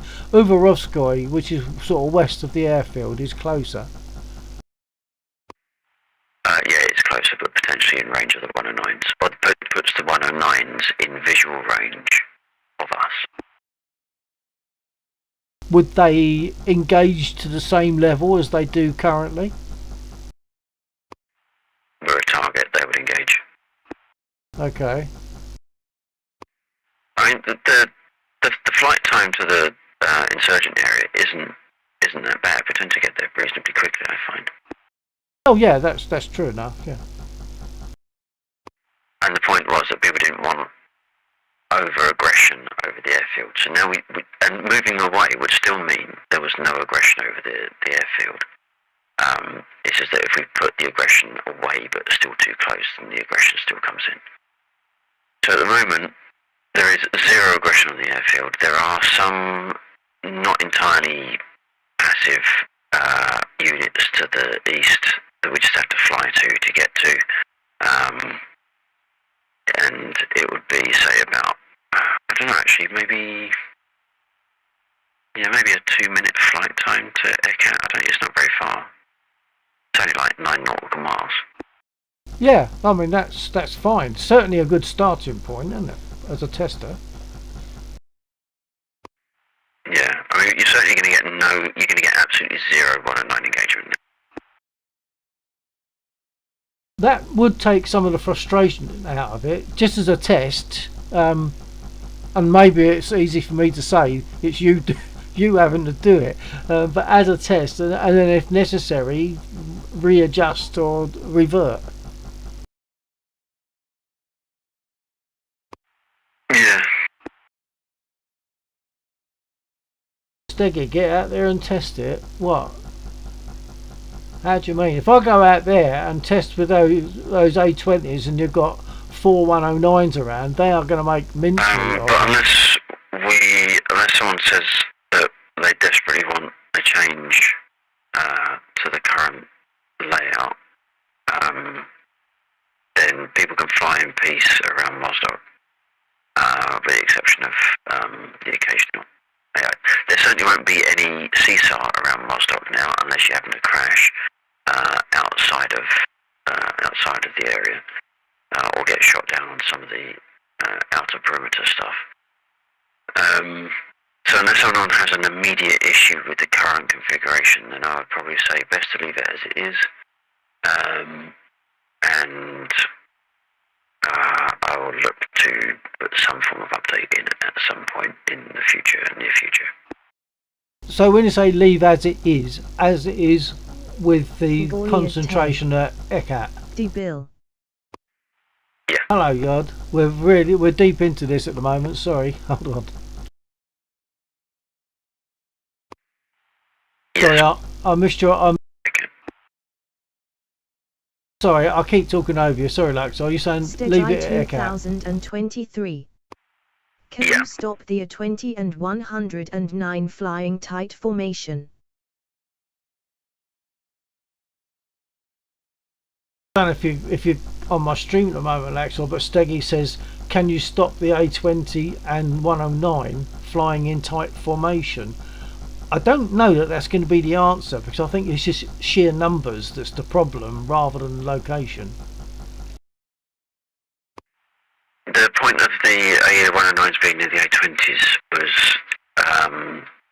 for the point of having some form of flight being protected by fighters. I don't know, I haven't been able to keep track of all the conversation going on, so I don't know if you're new to DCS, new to flight simming in general, or if you've done War Thunder prior to that point. But if you if you have done War Thunder, then the bomber protection, or the bomber tasks that you had to eliminate had a fighter escort with it. So it's kind of the thinking where that was coming from. Yeah, that all makes sense.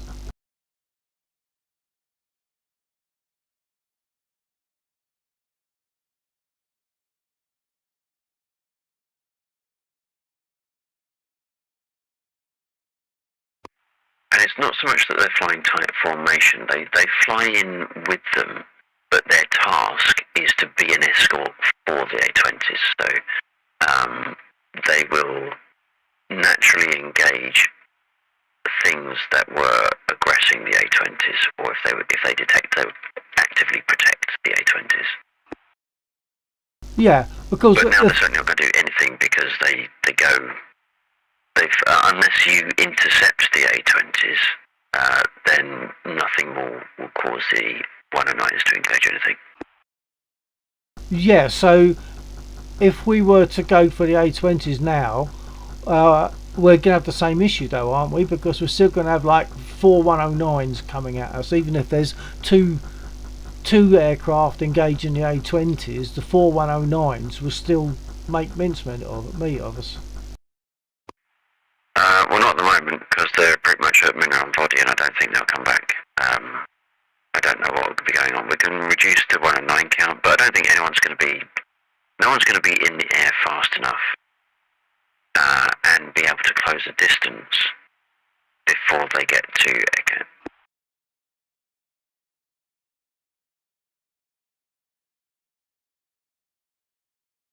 Yeah, tricky. I don't know. I can't help thinking that the answer might just be as you had it before, but while we still got time, LOL. As it was before, but with like a lower fighter escort count, seems to me to be the most likely. We don't get hundreds of people in the server. I don't think we're going to run out of targets. I don't think we're going to have people flying and not having anything to shoot at. That's my feeling on that one. I don't know how much use that is. I can drop the 109s to 2. One of the reasons for moving it to AirCat was to move away in the takeoff aggro, so that we're not getting attacked on the airfield before we're in the air. Yeah, and that all makes good sense. Yeah.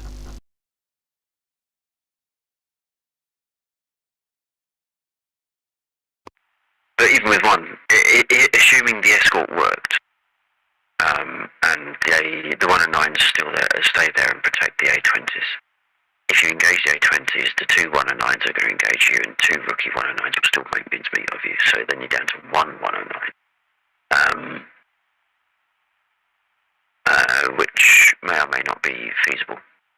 No, but all I'm thinking is that if you've got two 109s for 4 bombers, you could have two. You could say, well, we will go and engage those 109s when there's 2 of us to do it. Yeah, and I think that would probably be the case even if there was 4. Then, you know, if there wasn't 4 players, then you wouldn't approach the A20 sort of thing. You only sort of engage in the battles you're going to win, aren't you?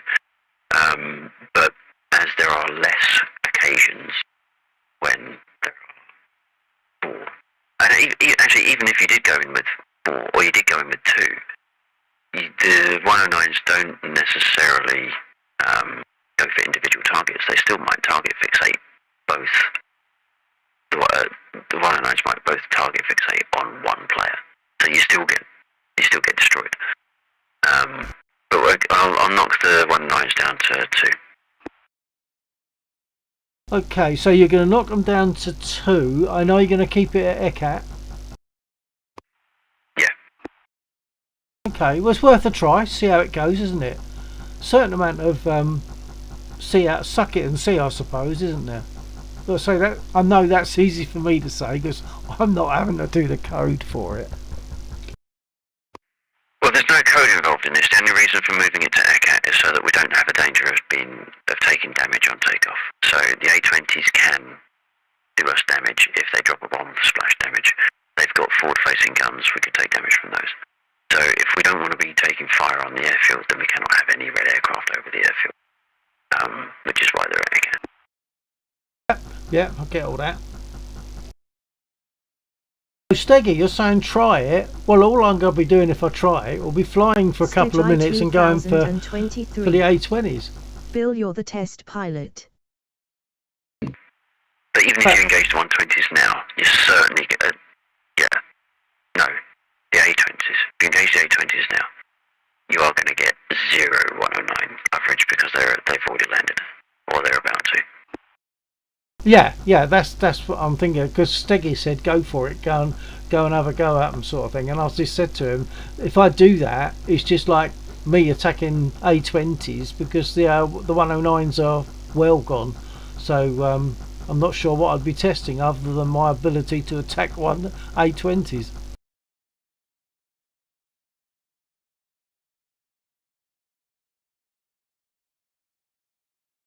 Steggy, you will have got that as well, so I'm the test pilot. I'm not sure what for because I'll just be going and attacking A20s. The 109s are gone. They won't be attacking me.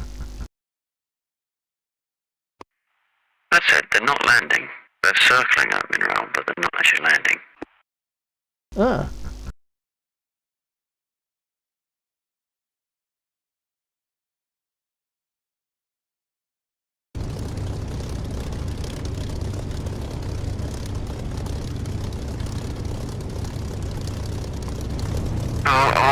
I'll jump in, I'll fly out there, I'll do a quick, I mean it's 3:30, so it's getting a little bit on the edge, but 2023. Shooter 109. I could do a quick test to see how long it takes how long realistically it takes to get out there, and take a couple of pot shots at the A20s and then see if that causes the 109s to change their course.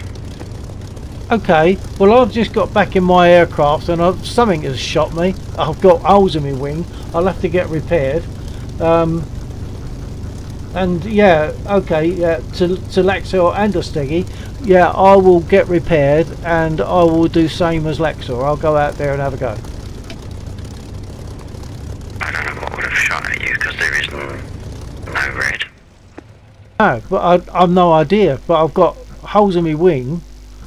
And I've only sort of taxied from the parking area, so unless we got, maybe we had infantry near the airfield.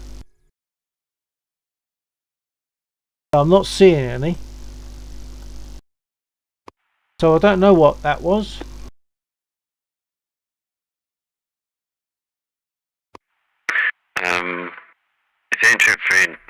If infantry was near the airfield, then the M1A2s or the Bradleys would have engaged them, which would leave us with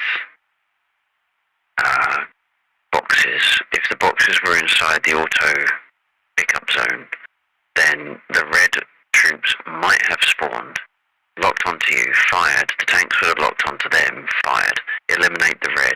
Break cargo boxes. Cargo boxes get picked up, no evidence. Okay.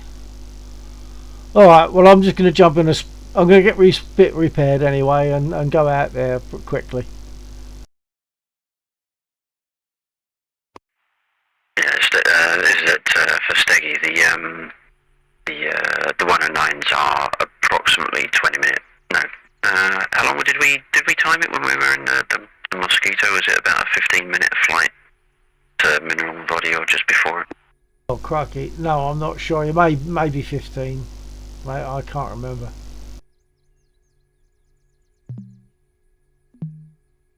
Request repair.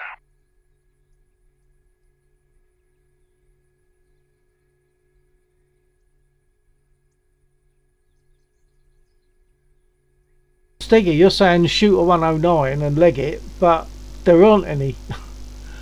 The A20s, this is part of the problem. When there's nothing happening, the 109s say, oh okay, we'll go back to base then, and they've just flown back. So there aren't any 109s locally, not near the A20s. They're quite a distance away. Be a 15-minute flight away.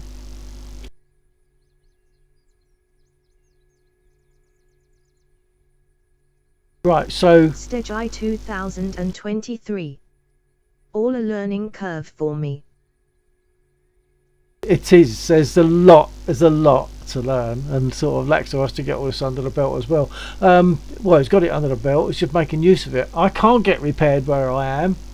I've got to actually roll forward or respawn. I'll respawn. Yeah, start flying. Yeah, I've got to respawn because I'm not in a position in a place where they will rearm me, so I'll respawn. Losing comms briefly. Engine running? Can you not just roll forward? Well, I'll start the engine and roll forward, but then I've got a 3-minute wait while it repairs. I might as well just respawn. Are you damaged to the point of not being able to fly? Well, I wouldn't fly with the holes that I've got in this starboard wing, no. Right. Losing comms briefly while I get a new aircraft.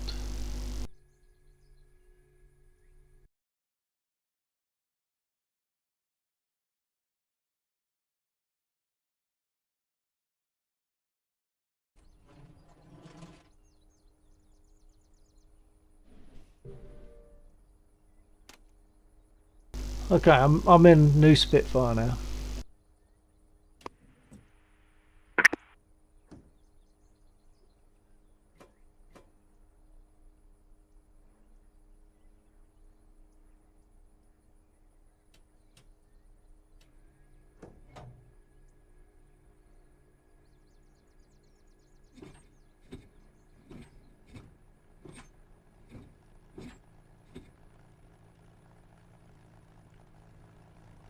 Stage I 2023.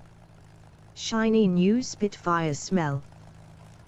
Yeah, that would be nice, wouldn't it?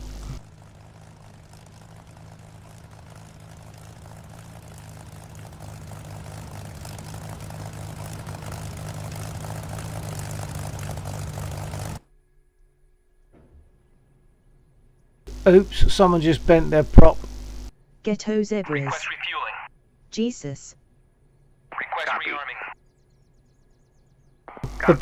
The brakes are touchy, Ghetto. Assuming that's you. Yeah. Stage I 2023. LOL. Yeah, you have to be very careful on the brakes with the Spitfire. You might want to slacken off your curves a bit. Yes, that was me. For your brakes. At the jet fighter. Greetings. Happy New Year. A little bit late. Hello, Grinning jet fighter, face. and to you. Ghetto zebras. Was trying to look over the side. Ghetto zebras. To see. Yeah, but Ghetto zebras. consider slackening off Panic XD. your slackening off your curves for your brakes, just to make them a little bit more relaxed. I'm going to taxi round you and take off on the taxiway. Ghetto, you nearly fell out.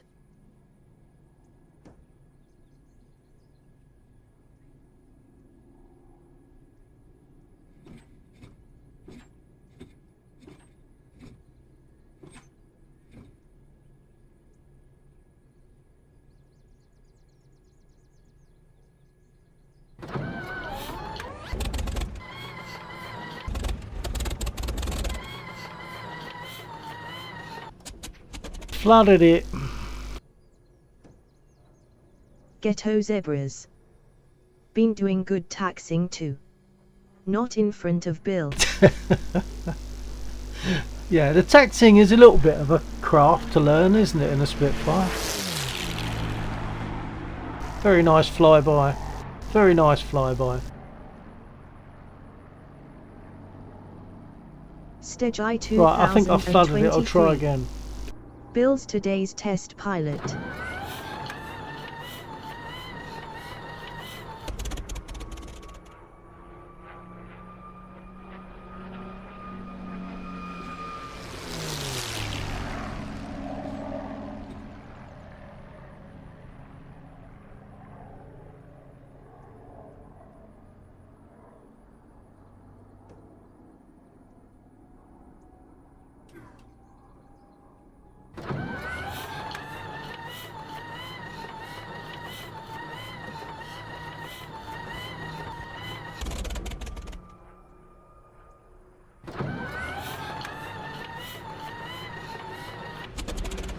I might have the start bug.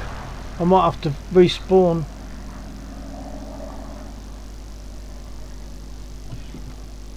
Everything is set okay. 23. Fuel pump. Fuel pump's on. Fuel pump's on. Fuel cock is open. Magnetos are on. I might have flooded it, and that might have prompted the start bug that we get sometimes. I'll try it one more time, but I don't think it's going to go.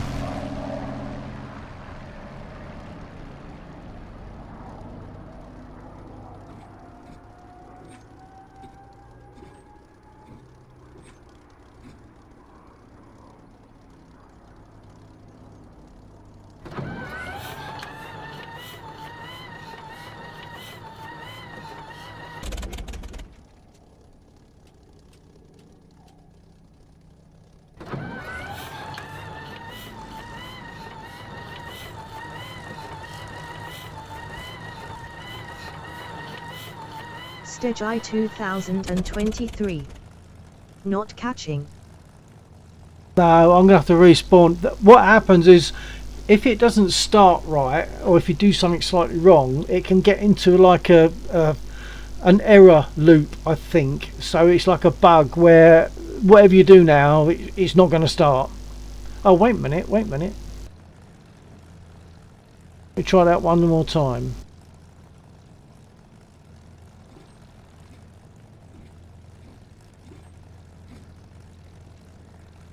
I might not have put my lever back.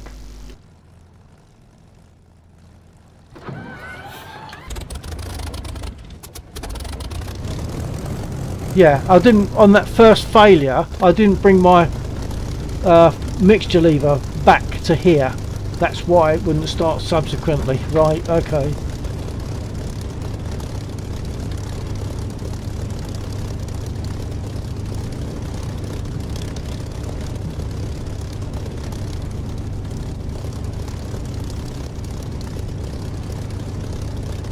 Ghetto zebras. I saw a bunch of fire come out when she went. Looked cool.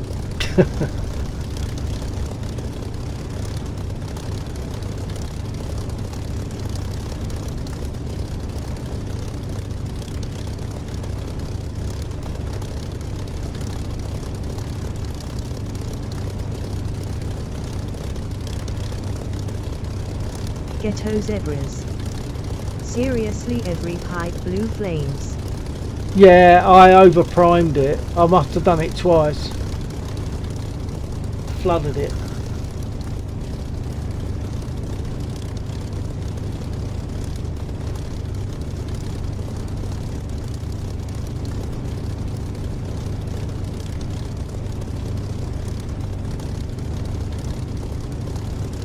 Stage I 2023. Realism. Well, yeah. Ghetto Zebras. Yeah, it was awesome.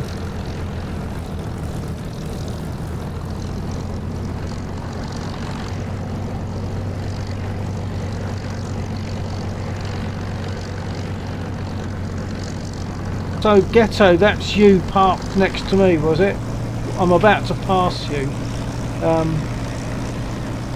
In fact, I'm not. I'm going to turn. I'm going to turn and take off on this slipway. Don't forget, you need to get armed, and I don't think that position will arm you.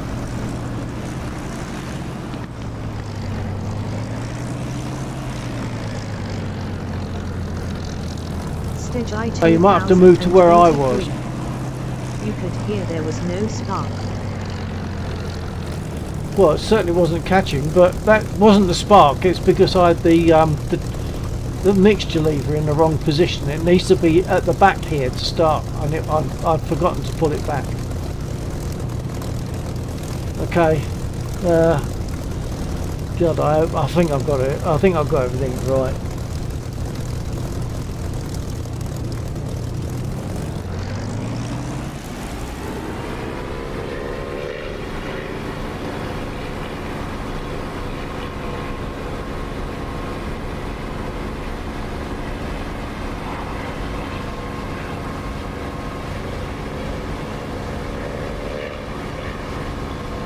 Stage I 2023. Go Bilger. Yeah, I'm going straight out to the area of those bombers.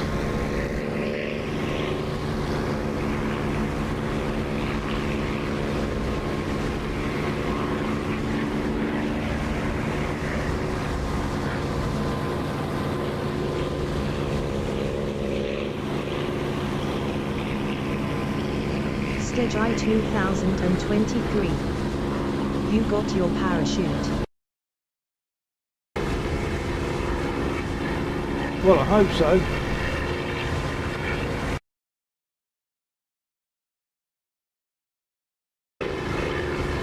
See, Laxor's already there and engaging.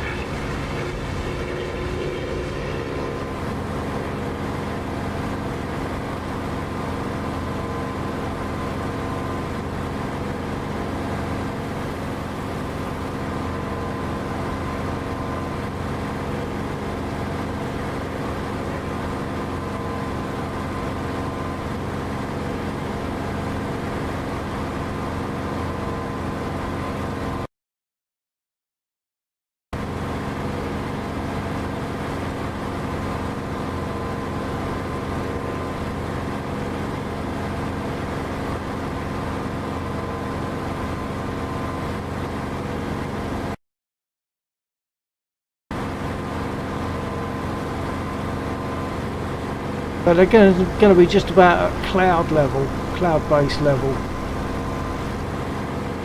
Can't see them at the moment. They're a very long way away.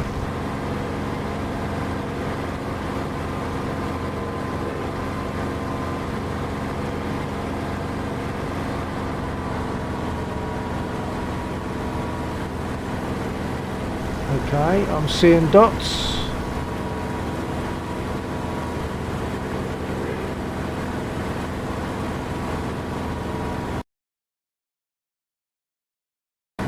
Stage I 2023.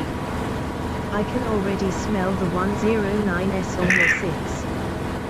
Looking at RTB, 'cause it's 10 to 4. Yeah, copy that. I'm going to have a quick go and I'm going to do the same. A quick go at the bombers. Yeah, it took about 3 minutes to get into visual range, and then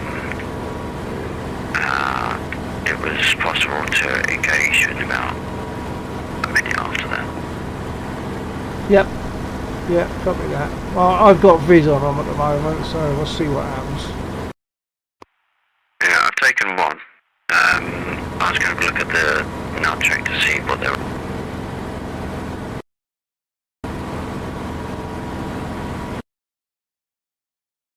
Look at now check, that's a long flight.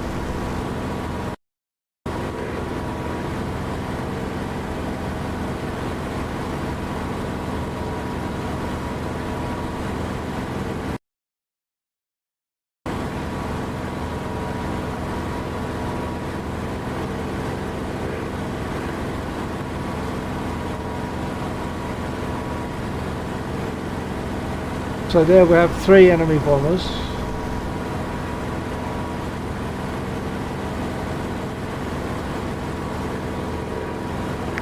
Right, so at the moment, the 109s landed at Mineral Body, not Nudging.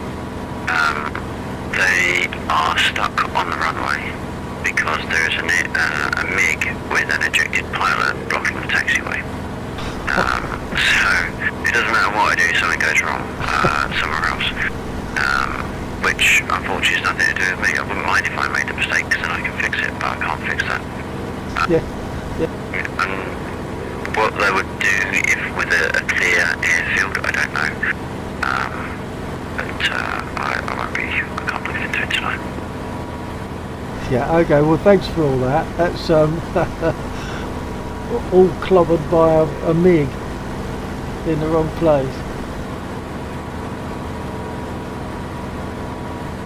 And the 109s have landed, so the chances of them coming back would be pretty slim anyway, I think. Yeah.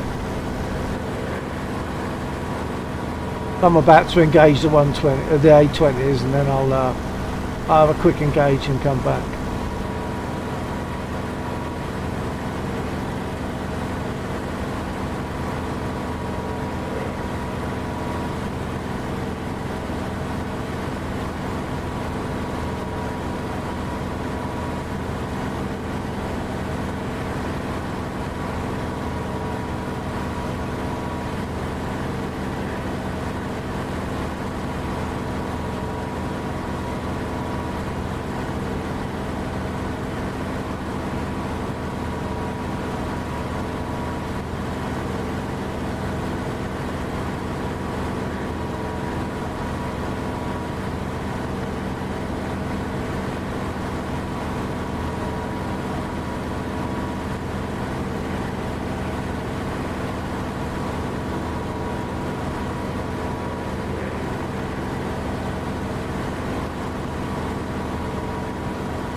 July 2023.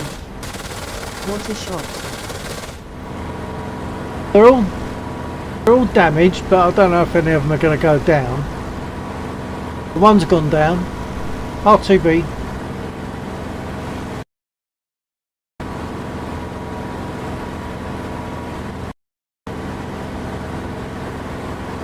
I think that's another one gone down.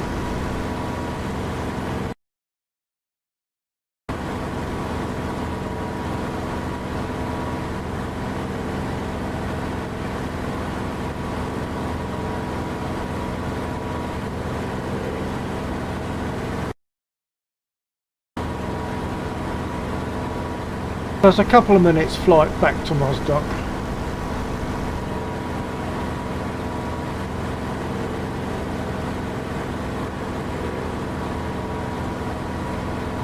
Ghetto zebras. Have to take off for the night. Glad I was able to get some practice in tonight in you and Lax's server. Take care, gents. Okay, Ghetto, good to see you there. Good to see that you're doing very well with the Spit by the looks of it. That's always nice to see. More people fly the Spit, the happier I am. Okay, take care. TTFN.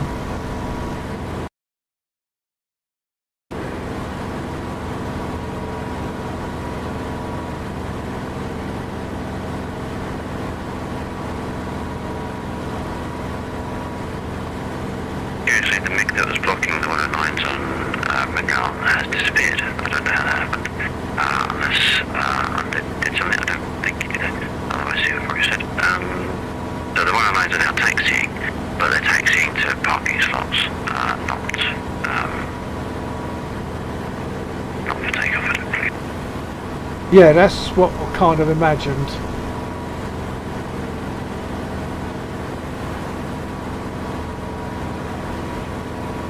Right, I'm landed if the runway's clear. Copy that. I've got the runway in vis. I'll be landing and folding. Thanks for all the stuff you've done on this. Stage Yeah, it's just, this 2023. is unfortunate that I'm not even there's tired not after much all editing this. time available. Yeah.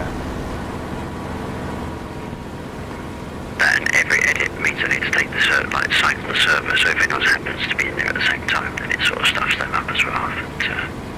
But, there might be a potential for that to change if I manage to get a server instance set up here that I can use for testing, and then things are likely to be more stable by the time they hit the actual server.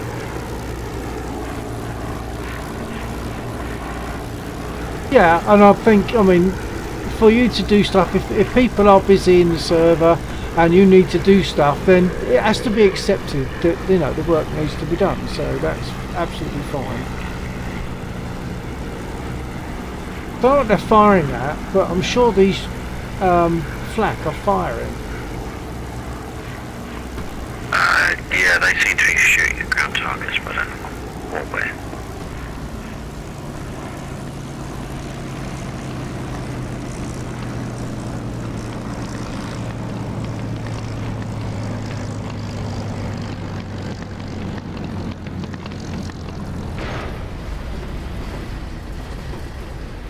I suppose I should have put my gear down, really. That would have been better, wouldn't it? I thought I'd hit it. I wasn't looking at my gear light, and I should have been. See, look, I should have been looking at that, and I didn't. So, there you go. Never mind. I'm folding anyway now, so... my gear has already done that. Okay, for anyone that's got their ears on, I'm done. I forgot to put my gear down, so a nice clumsy landing. It's actually quite smooth, but I haven't got any more gear, or rather I haven't got any Stage propeller. 2023. I thought we was on for a perfect landing It day. was looking good, wasn't it? Eyes on the stream, but you haven't landed yet. So I was expecting. There must be quite a desync between stream and voice. Oh, right. Talking live. Yeah, well, I think it's about 30 seconds between me saying something on the stream and people seeing it. But yeah, so I thought I'd put my gear down, but my fault, I wasn't looking at my gear indicator. I hadn't put it down. Even if I hit the button, I can't remember, the gear didn't go down. But it was a smooth pancake anyway. You're good. Okay, catch you next time, whenever that is. Yeah? Yeah, I'd imagine probably Friday. Because you're saying about timings for Monday and that sort of stuff. So I'd imagine probably Friday. Yeah. It's just that I want to have a not late night on Sunday night, and that won't happen if I fly, because I don't know what time this stuff is going to arrive. So and it's horrible when the doorbell goes and I'm still sort of in my sleep shorts, half asleep. So that's horrible. So yeah, I'll leave it tomorrow. Catch you next Friday then. Alright, you take care and I'll catch you then. Yeah. Take care. TTFN. For anyone else out there that can hear me, thanks for being there. and we'll be flying. I'll be flying next Friday. So I'll close the stream in a short time. I'll give a few seconds in case anyone wants to put a message on, but then I'll close the stream.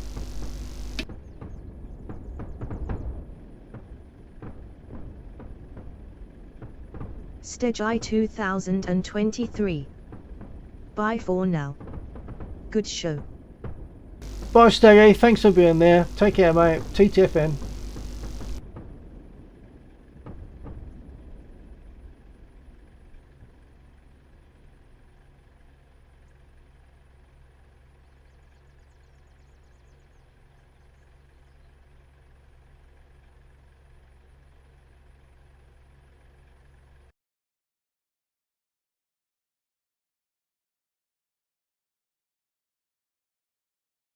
Right, and for the sake of anyone else that might still be there, thanks for being there once again. I'm going to close the stream now, but we'll be flying again next Friday, probably in the region of midnight. I'm trying to put it forward to 11:30, 23:30 in the evening, because we've been flying a lot starting at midnight, so I'm trying to bring it forward a bit for me, and then Friday night and Saturday night, I guess. So I'm not sure if someone else has just joined. It looks like someone's just joined from YouTube. Is that the case? Did someone just join on YouTube? Do you want to say a quick hello if it is?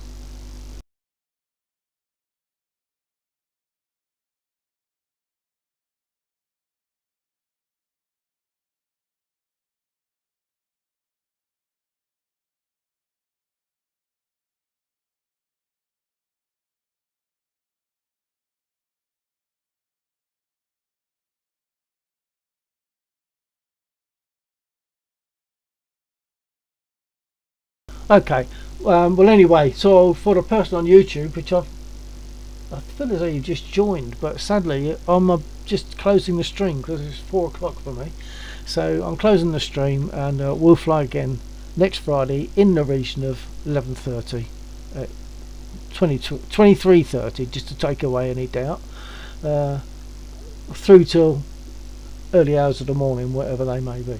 Take care, thanks for being there. TTFN.